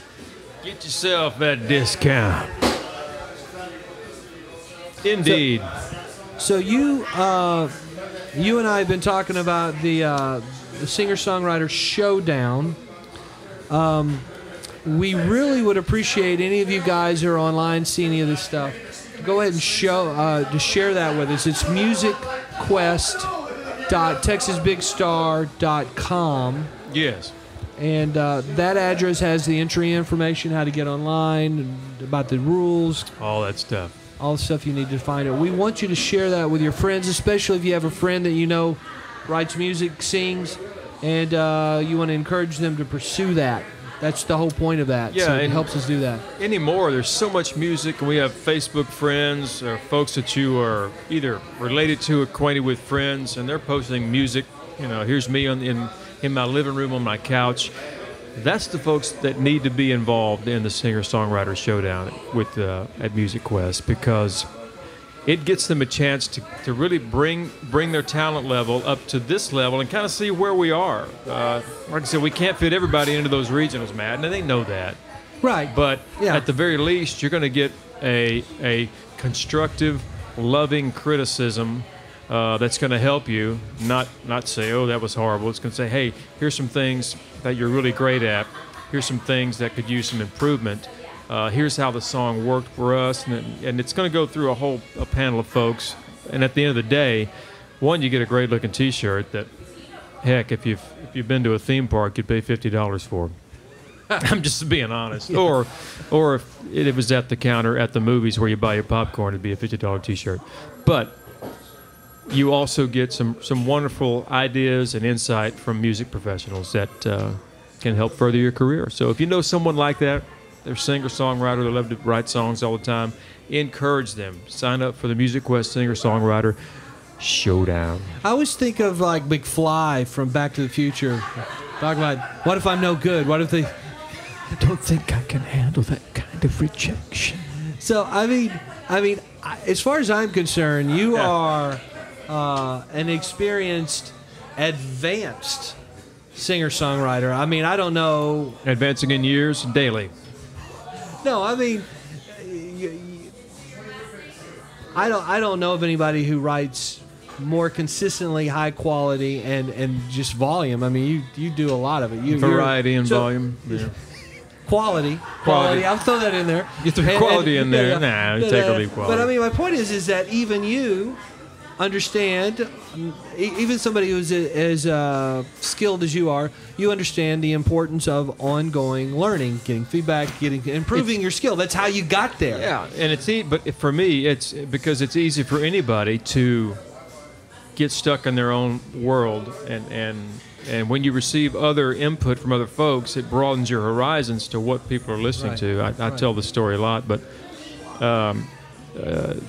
Jack Nicklaus, golfer, for the longest time, he would go back to his trainer every year and say, is this after he'd won some huge things, after he'd won, these major championships, he would go back to his trainer every year and say, all right, teach me how to play golf again. Assume I know nothing. Teach me the basics again so that I have not ongoing correction of things that may have gotten askew.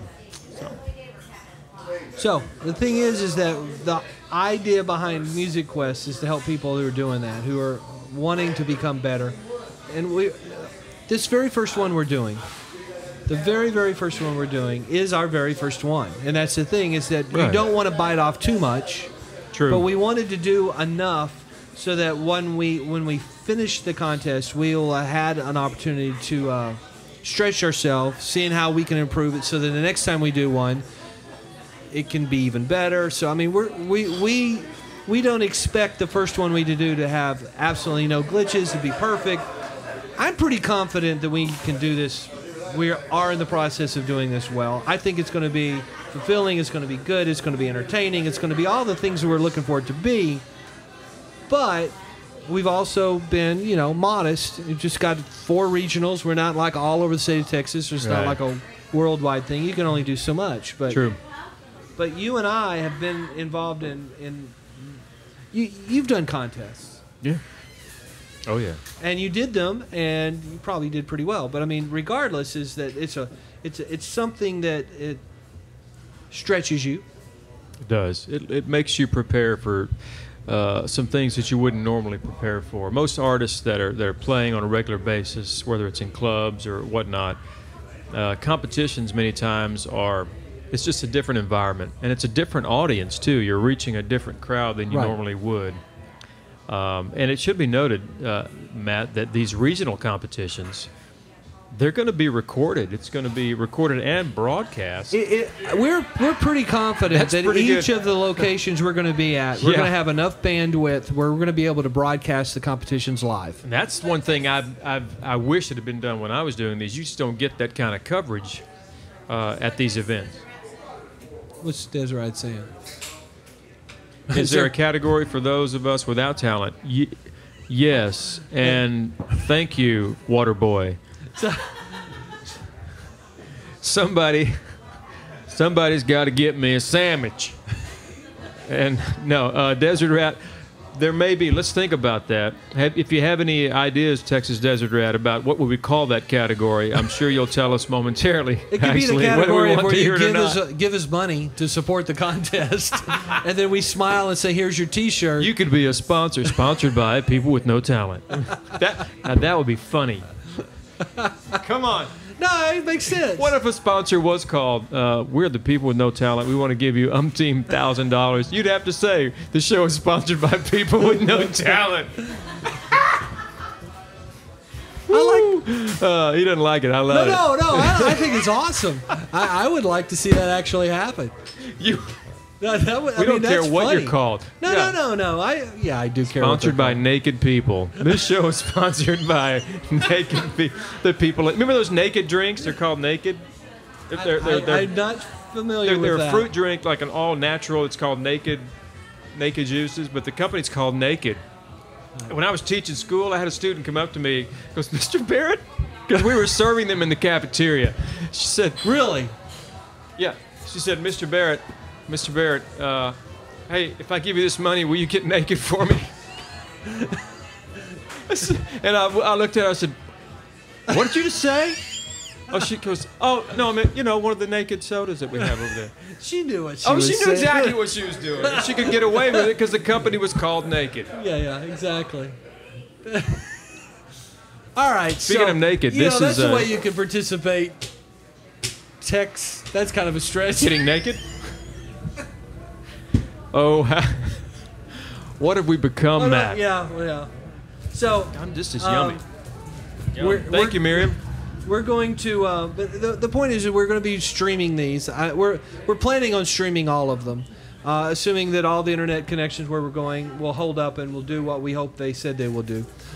Even so, we're going to record all of the competitions, and those videos will be available after the fact. So that'll be that's something right there that's a value for the people that enter. So we're really hoping that we can get some people. That's big time, though. I mean, it's going to be high def, high sound quality, and if it all works correctly, yes, absolutely. And it will. It will. I'm sure it will. Okay, well, I probably ought and to even mention if it doesn't, I'll tell you that at it these will. competitions, we're going to try more than we're trying here. At the competitions, we're going to put our best foot forward, unlike this show. Well, how else can we phrase that? I don't know. I mean, but so you don't try? No, we try. It's just it's different levels of trying. Naked Dublin's. Man, Desert Rat is on it. We should talk. Oh, hold it. We don't have a date for our Kenny interview yet. He's supposed to come. We he's should supposed to get come him in hang here out. soon. Yeah. Speaking of Dublin drinks, Yeah. Kenny, from Dublin. we need your calendar, dude. You're supposed to be coming seeing us in July, and this is the second weekend in July. How'd that happen? Well, we have the 15th, and then we have the 22nd, and we have the 29th. So we got 3 more weekends for Kenny from Dublin to be here. Kenny from Dublin Bottling Works, nicest guy in the world. Really love him. So, I mean, the thing is that we're going to have live broadcasts if everything works. We're going to have recordings of the competitions so that you can enjoy them. We want you to come to the venues if you have the ability to come to the venues. So we have a good turnout. Encourage the people that are actually performing there. So those dates. I mean, we've got them on the line. It's musicquest.texas. musicquest.texasbigstar.com. And Stephenville, where we're going to be at Twisted J, you were talking about that earlier. Right. That's going to be the August the 31st. And then we're going to be at Dan Silverleaf in Denton, Texas on September the 20th. That's actually a Wednesday night. The other nights are Thursday nights.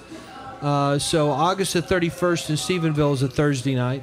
Wednesday night in Denton, Dan Silverleaf. And then the next week in September the 28th on a Thursday, we're going to be in New Braunfels at the Phoenix Saloon. At the fabulous Phoenix Saloon. The Phoenix Saloon is cool. It's a real cool, historic saloon. We walked into that place and I was like, yes.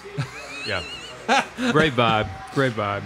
And then we met the owner, and I really dug him too. So I'm really, I think he said that if schedules work out, he's normally there. He's between 2 different locations pretty regularly, and but he tends to be there in New Braunfels at the end of the month.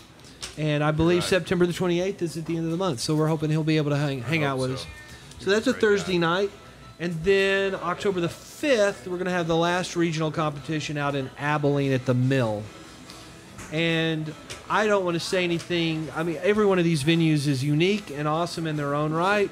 But the Mill is particularly awesome. The Mill's a pretty cool spot. Pretty classy looking. It's classy looking. It's a winery. They took the old feed mill and converted it. The family that bought it and owns it and made just an incredible venue spot for it. It's called The Mill in Abilene, Texas. Check it out if you want. They're just fantastic people to work with.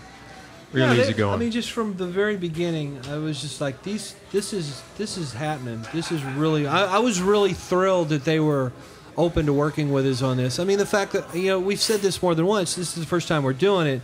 First time you're doing anything, people just kind of look at you funny, like, who are you? Like now, you can put her over here. Actually, so I think the Mill is going to be an awesome place. I mean, and I'm really, really hoping that if the weather goes well, we're going to be outside for part of that. Oh, yeah. And it could be really, really gorgeous and make pretty TV. Early October can make for nice weather. Not a lot of sweat, not a lot of flies. That's the hope. That's the hope. And so those are... It's all Central Texas. I mean, we hope to be able to grow outside of that. But once again, we don't want to bite off too much, speaking of. And, cut your food in small pieces. And but when it's all said and done, if you haven't bought your tickets to Bacon Bash, go to baconbashtexas.com. Yeah. baconbashtexas.com. That event is October the 21st. And that is a thing. I'm pretty sure... It's a big thing.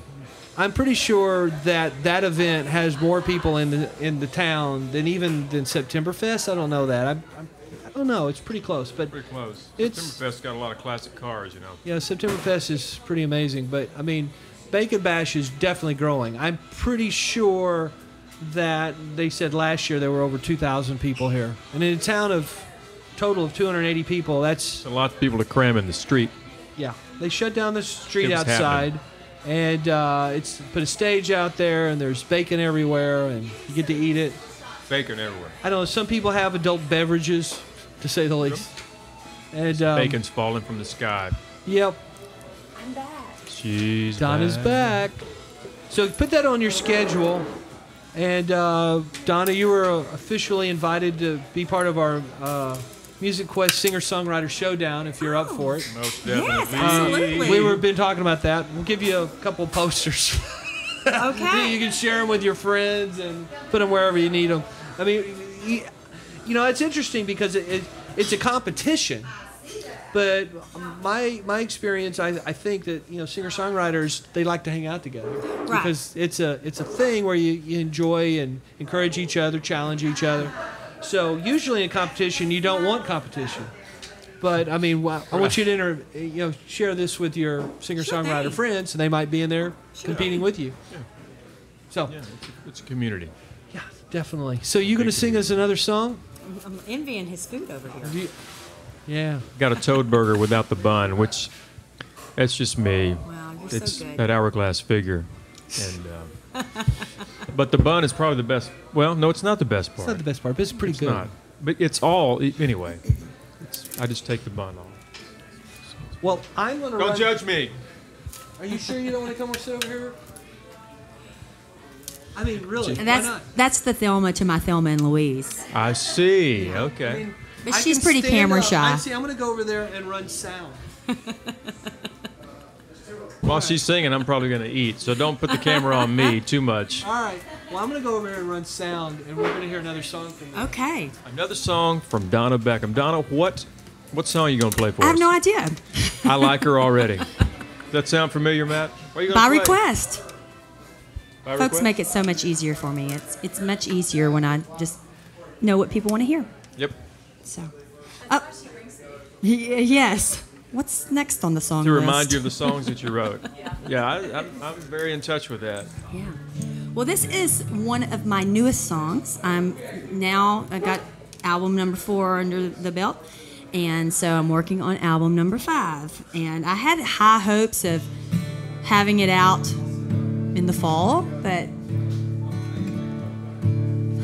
Have you completed album 5? no, You I just still writing completed album songs for it? 4. I And see. so, but I'm just about got all the songs. Yeah.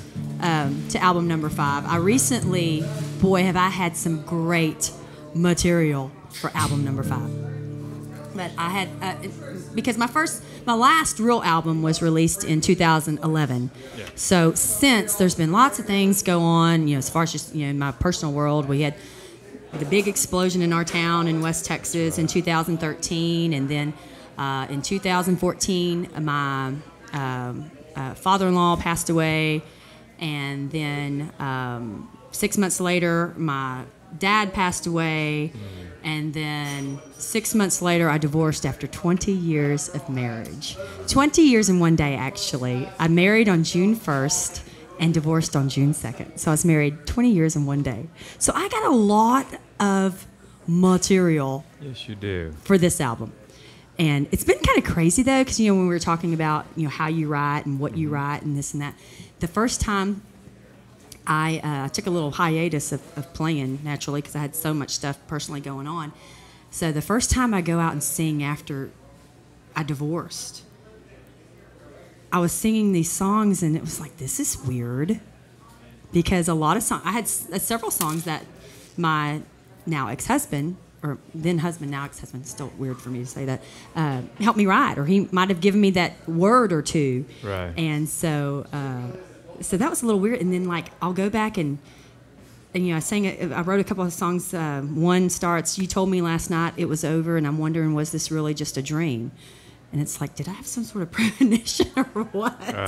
But anyway, yeah, that's that. And so I've just about complete on getting all songs ready for album number 5. Right. And this song is probably one of the most favorite songs I've ever written, and. It happened after I divorced, and kind of had a person help me out a little bit. And it's called "In the Meantime." They said it'd be temporary. They called it just a fling. Two people needing each other, but didn't realize what was happening in the meantime.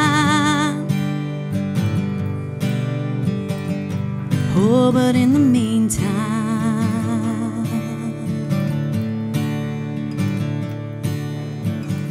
he was a drifting bad boy, she was a small town queen. He got the leading role, picking up the pieces of her heartbreak scene. In the meantime, oh, but in the meantime, she got into his head, he got into her heart. They couldn't be together, but they could not be apart. Trying to ignore all the feelings that were there, but letting down their walls, neither one of them would dare.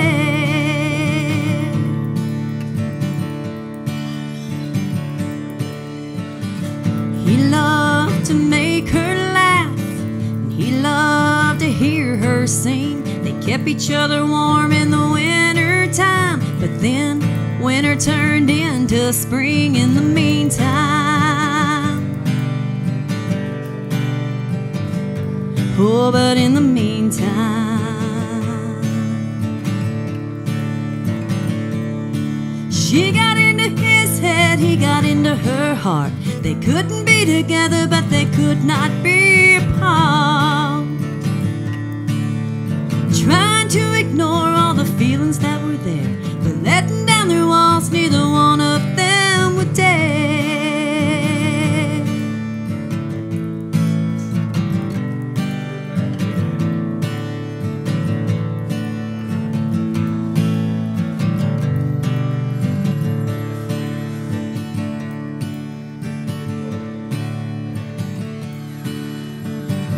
The time came he didn't know just what he was gonna do.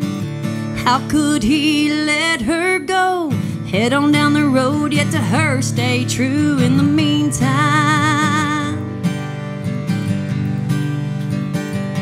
oh, but in the meantime,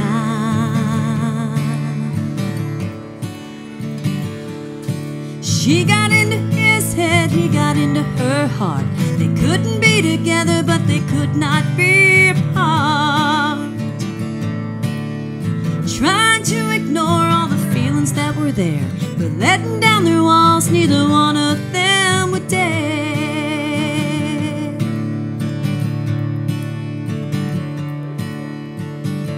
They said it'd be temporary, they called it just a fling. Thank you. Yeah. Thank you. It's a great song. So that's on your newest album. Gonna be on the newest album. It'll be on the newest Yeah. album. Yeah. But I need a couple more songs to finish it out, so let's see what happens. Right. Right. Right. And so you think it's going to be out in the fall? Well, I'm hoping, Yeah. but that's gonna be a tough one. Yeah. And I've learned, like, from album number 2, it's it's just kind of that nature. You feel that pressure to get album number 2, the sophomore album, out as quick as you can. And I felt that one was a little rushed and all, and so I swore that I wouldn't press it again just for sake of getting it out and rush it again. And so I would love for it to be out in the fall, but in wanting to do it right, I'm just going to let it. Right. The timing will be perfect with it. So have you been in the studio for it yet, or is that? No. So it's just if you're like me, you get all the pre-production done of your songs, the tempos, the keys, run it through in your head, make sure so that when you take it in, all the musicians know what's going on, and so. Yeah. Well, you're close then. Pretty close. You're close then. Yeah, but studio time. That's a butt whipping for me. Is it? I'd much rather be out playing live and to get in the studio. That's tough. It's a different bird. It is. Yeah, the studio is always, it's just a little different. Yeah, that microscope comes in and you begin to hone in on those things. But it's a lot of that is a learned thing too. It will humble you.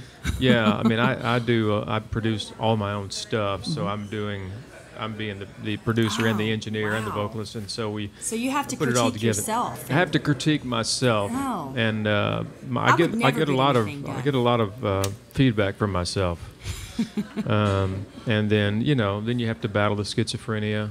Right. Well, that's what I talked about earlier. I was talking about the Donna Beckham trio, which is me, myself, and I. And myself, she's a real piece of work, and she's kind of the diva of the group, and me, she's just the good old gal. Yeah, I'm in touch with that very much so, very much so. But to have those three get in a conversation with each other, wow, it'll blow your mind. Yeah, I bet. Well, listen, I'm going to say it one more time. Thank you for being here. My pleasure. Not Thank that I'm you for running you off, having me. because I'd love you to play one more if you felt like Absolutely. it. And then we'll probably bring the plane in for a landing here for today. If you could sing one more, you're choosing. It could be a cover tune that you like. It could be whatever you want to do. Well, I could do a crowd favorite that I get a request for sometimes 2 and 3 times a night. Really? I actually recorded this song. I like to put one cover on each album. Really? Okay. And so I chose this cover song to put on album number 1. And here's some Chris Christopherson for you in the form of Janis Joplin. Sure. Here's some Bobby McGee.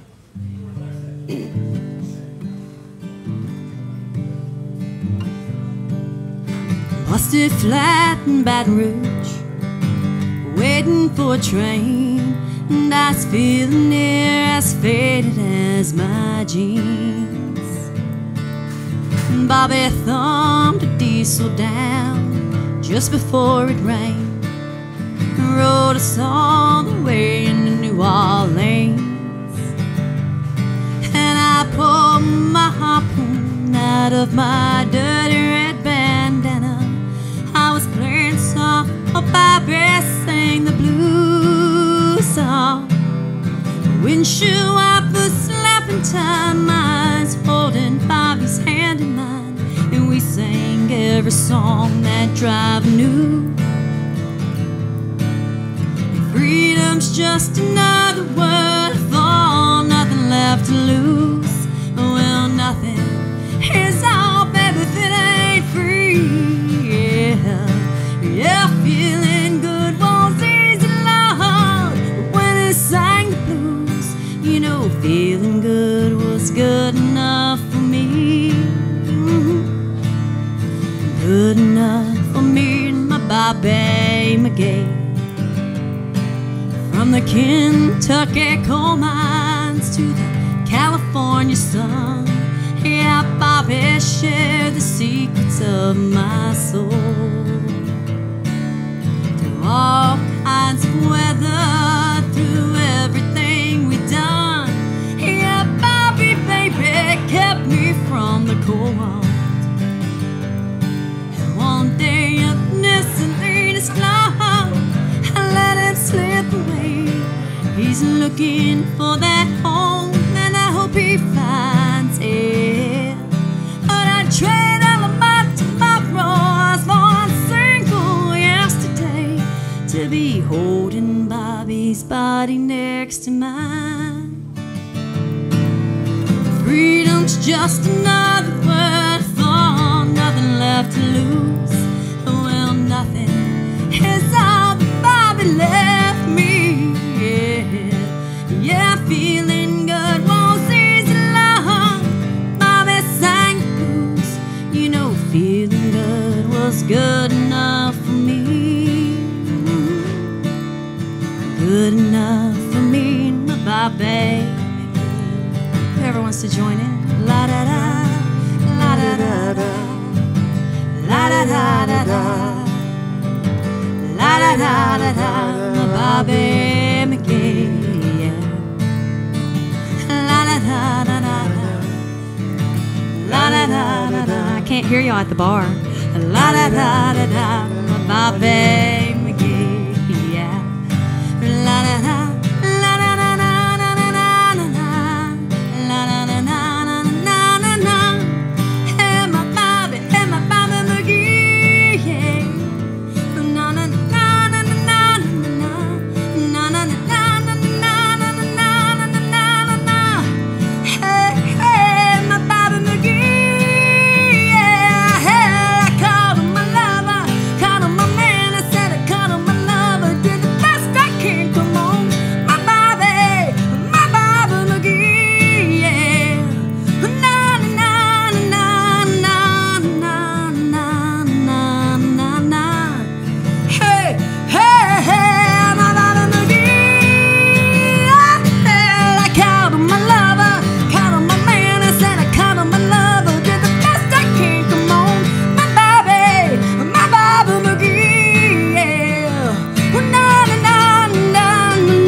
Never go wrong. Thank you. With Bobby McGee. That one's been a good one for me. Yeah, yeah. I know it's been a good one for Chris Christopherson. Yeah, sure. That's great. Donna, thank you. Thank you. Again. And we just enjoyed having you. Yeah. Just grace us with your talent and just making the show really kind of cool for me as a songwriter, hearing the stories, hearing what's going on, and we got a lot of similarities. Yeah. It's a small world with the songwriter folks, those creative types. But you're welcome to come back anytime. Well, thank you. And Jen, you're welcome to come back and hide anytime over there. We can have a hiding station, like maybe a little. Yeah, that's the way that she knows where the camera's at. That's scary. You don't visit jewelry stores a lot, do you? Know where the cameras are? No, she doesn't. She doesn't know anything about jewelry. You just buy it. Thanks again, and come back and see us. And you're welcome. Once again, DonnaBeckham.com, DonnaBeckham.com, and come to Facebook and let's be friends and like my music page and yes, indeed, all that good stuff. Awesome. Okay. Thank you. Look her up, DonnaBeckham.com, and on Facebook. Thank you. Thank you, folks. Yeah, give her a hand. And thanks for all those who were here today and came out to guest, listen to me. Like I said, they drove actually a long way, and I appreciate that. How far away did y'all drive? From Grandview, Texas. How far is Grandview? 60-something miles. Well, that'll make a girl feel good. Does. Yeah. Yeah. Well, we appreciate you guys hanging out with us here at Texas Big Star Live. And if we had some sort of memento to give you, we would. Oh, you know what? Have you had a Dublin lately? Dublin Sodas, Dublin Bottling Works, can't be beat. The fine folks at Dublin. We should give some parting gifts, something like that. Yeah, let's do that. Yeah, let's do that. So find your favorite flavor. I know they got a great root beer. They've got a cherry limeade, a great vanilla cream, an orange cream, I believe it is, a ginger ale, a vintage cola. Let's see, there's a blueberry kind of thing. And there's also a grape. They make America grape again is the slogan on that one. So before you leave, let us know. We'll hook you up with some Dublins, and DublinBottlingWorks.com, and you can find them there too. And I was looking at the chat that's going on. That's right, Texas Big Star Live. DonnaBeckham.com is where you can find her. Goodness me, Texas Desert Rat. He's really on a roll today. I'm Every noticing day. that. Well, Brian, thanks for doing the show. Yeah, that's what I do, man. It's one of the things that I do. It's been an interesting week. I mean, like I said, Jake's not here. Yeah. Jake went down Jake was playing in a party with his band, Ryan Ross Band. Ryan Ross Band, yeah. Need to get Ryan on the show. And yeah, well, I hope that happens sooner than later. That'd be fun. Dylan's off having a good time. What's he doing? How does Dylan have a good time? What does he do? When you say good time, what does that mean to Dylan? I'm trying to. I see. The thing is that my week's been kind of shot. I've been up in Dallas since Wednesday. Yeah. Working on some production stuff. Yeah, I'm not sure what he's And he's Jake doing. was up there with me, and then that's what I thought. I mean, Dylan's JB on the beach. Yeah, he's on the beach. That's right. He's on the beach. That's what I Yeah, thought. that's a good time. And so I haven't been here this week. That's been a problem. She loves says Dylan is rocking and rolling on the beach. If I had those giant feet out there on the beach. Sorry. There's no following that. There really isn't. He sits in a tree and eats leaves. Yeah, Dylan's Sloth Time Lord. Sloth Time Lord is his other name. So yeah, he sits in a tree and eats. We went out to Stephanie Jones Music. Fossil Welcome. Rim. Yeah. Just the other day. Yeah. And we almost bought a sloth, little puppet thing. Oh, a puppet. Not a real sloth, but it was a pretty good size one though. And I was like, that's really cool, but I don't know. Maybe we'll have to get it for him sometime. I mean, he was supposed to go with us, but then he had something he had to go do, so he'll go out there. He'll see it for himself sooner than later. But I doubt if, I don't know who's from the Barry Clower cruise watching today. We invited them because some people were asking if we're going to have the Barry Clower live show earlier today, which we did not. No, that's not every Saturday. I mean, I know that some people would love for it to be every Saturday, but today, later on, we're going to be publishing a new episode of Barry and Brian. And it's the one where Barry teaches you how cattle, how to get their respect. Remember that one? Oh, yeah. And so that episode is going to be published here in a couple hours. So if you are watching this and you're not familiar with the other Texas Big Star properties, one of them is Bar Y University. Bar Y-U. Yeah, Bar Y University is a good place to get a couple of laughs, but also if you're not careful, you might learn something. You might learn something. Yeah. And so we're going to have that going out pretty soon. You go barryclower.com. That's with one R, BARYCLOWER.com. Barry Clower. We'll have the episodes posted there. There you go.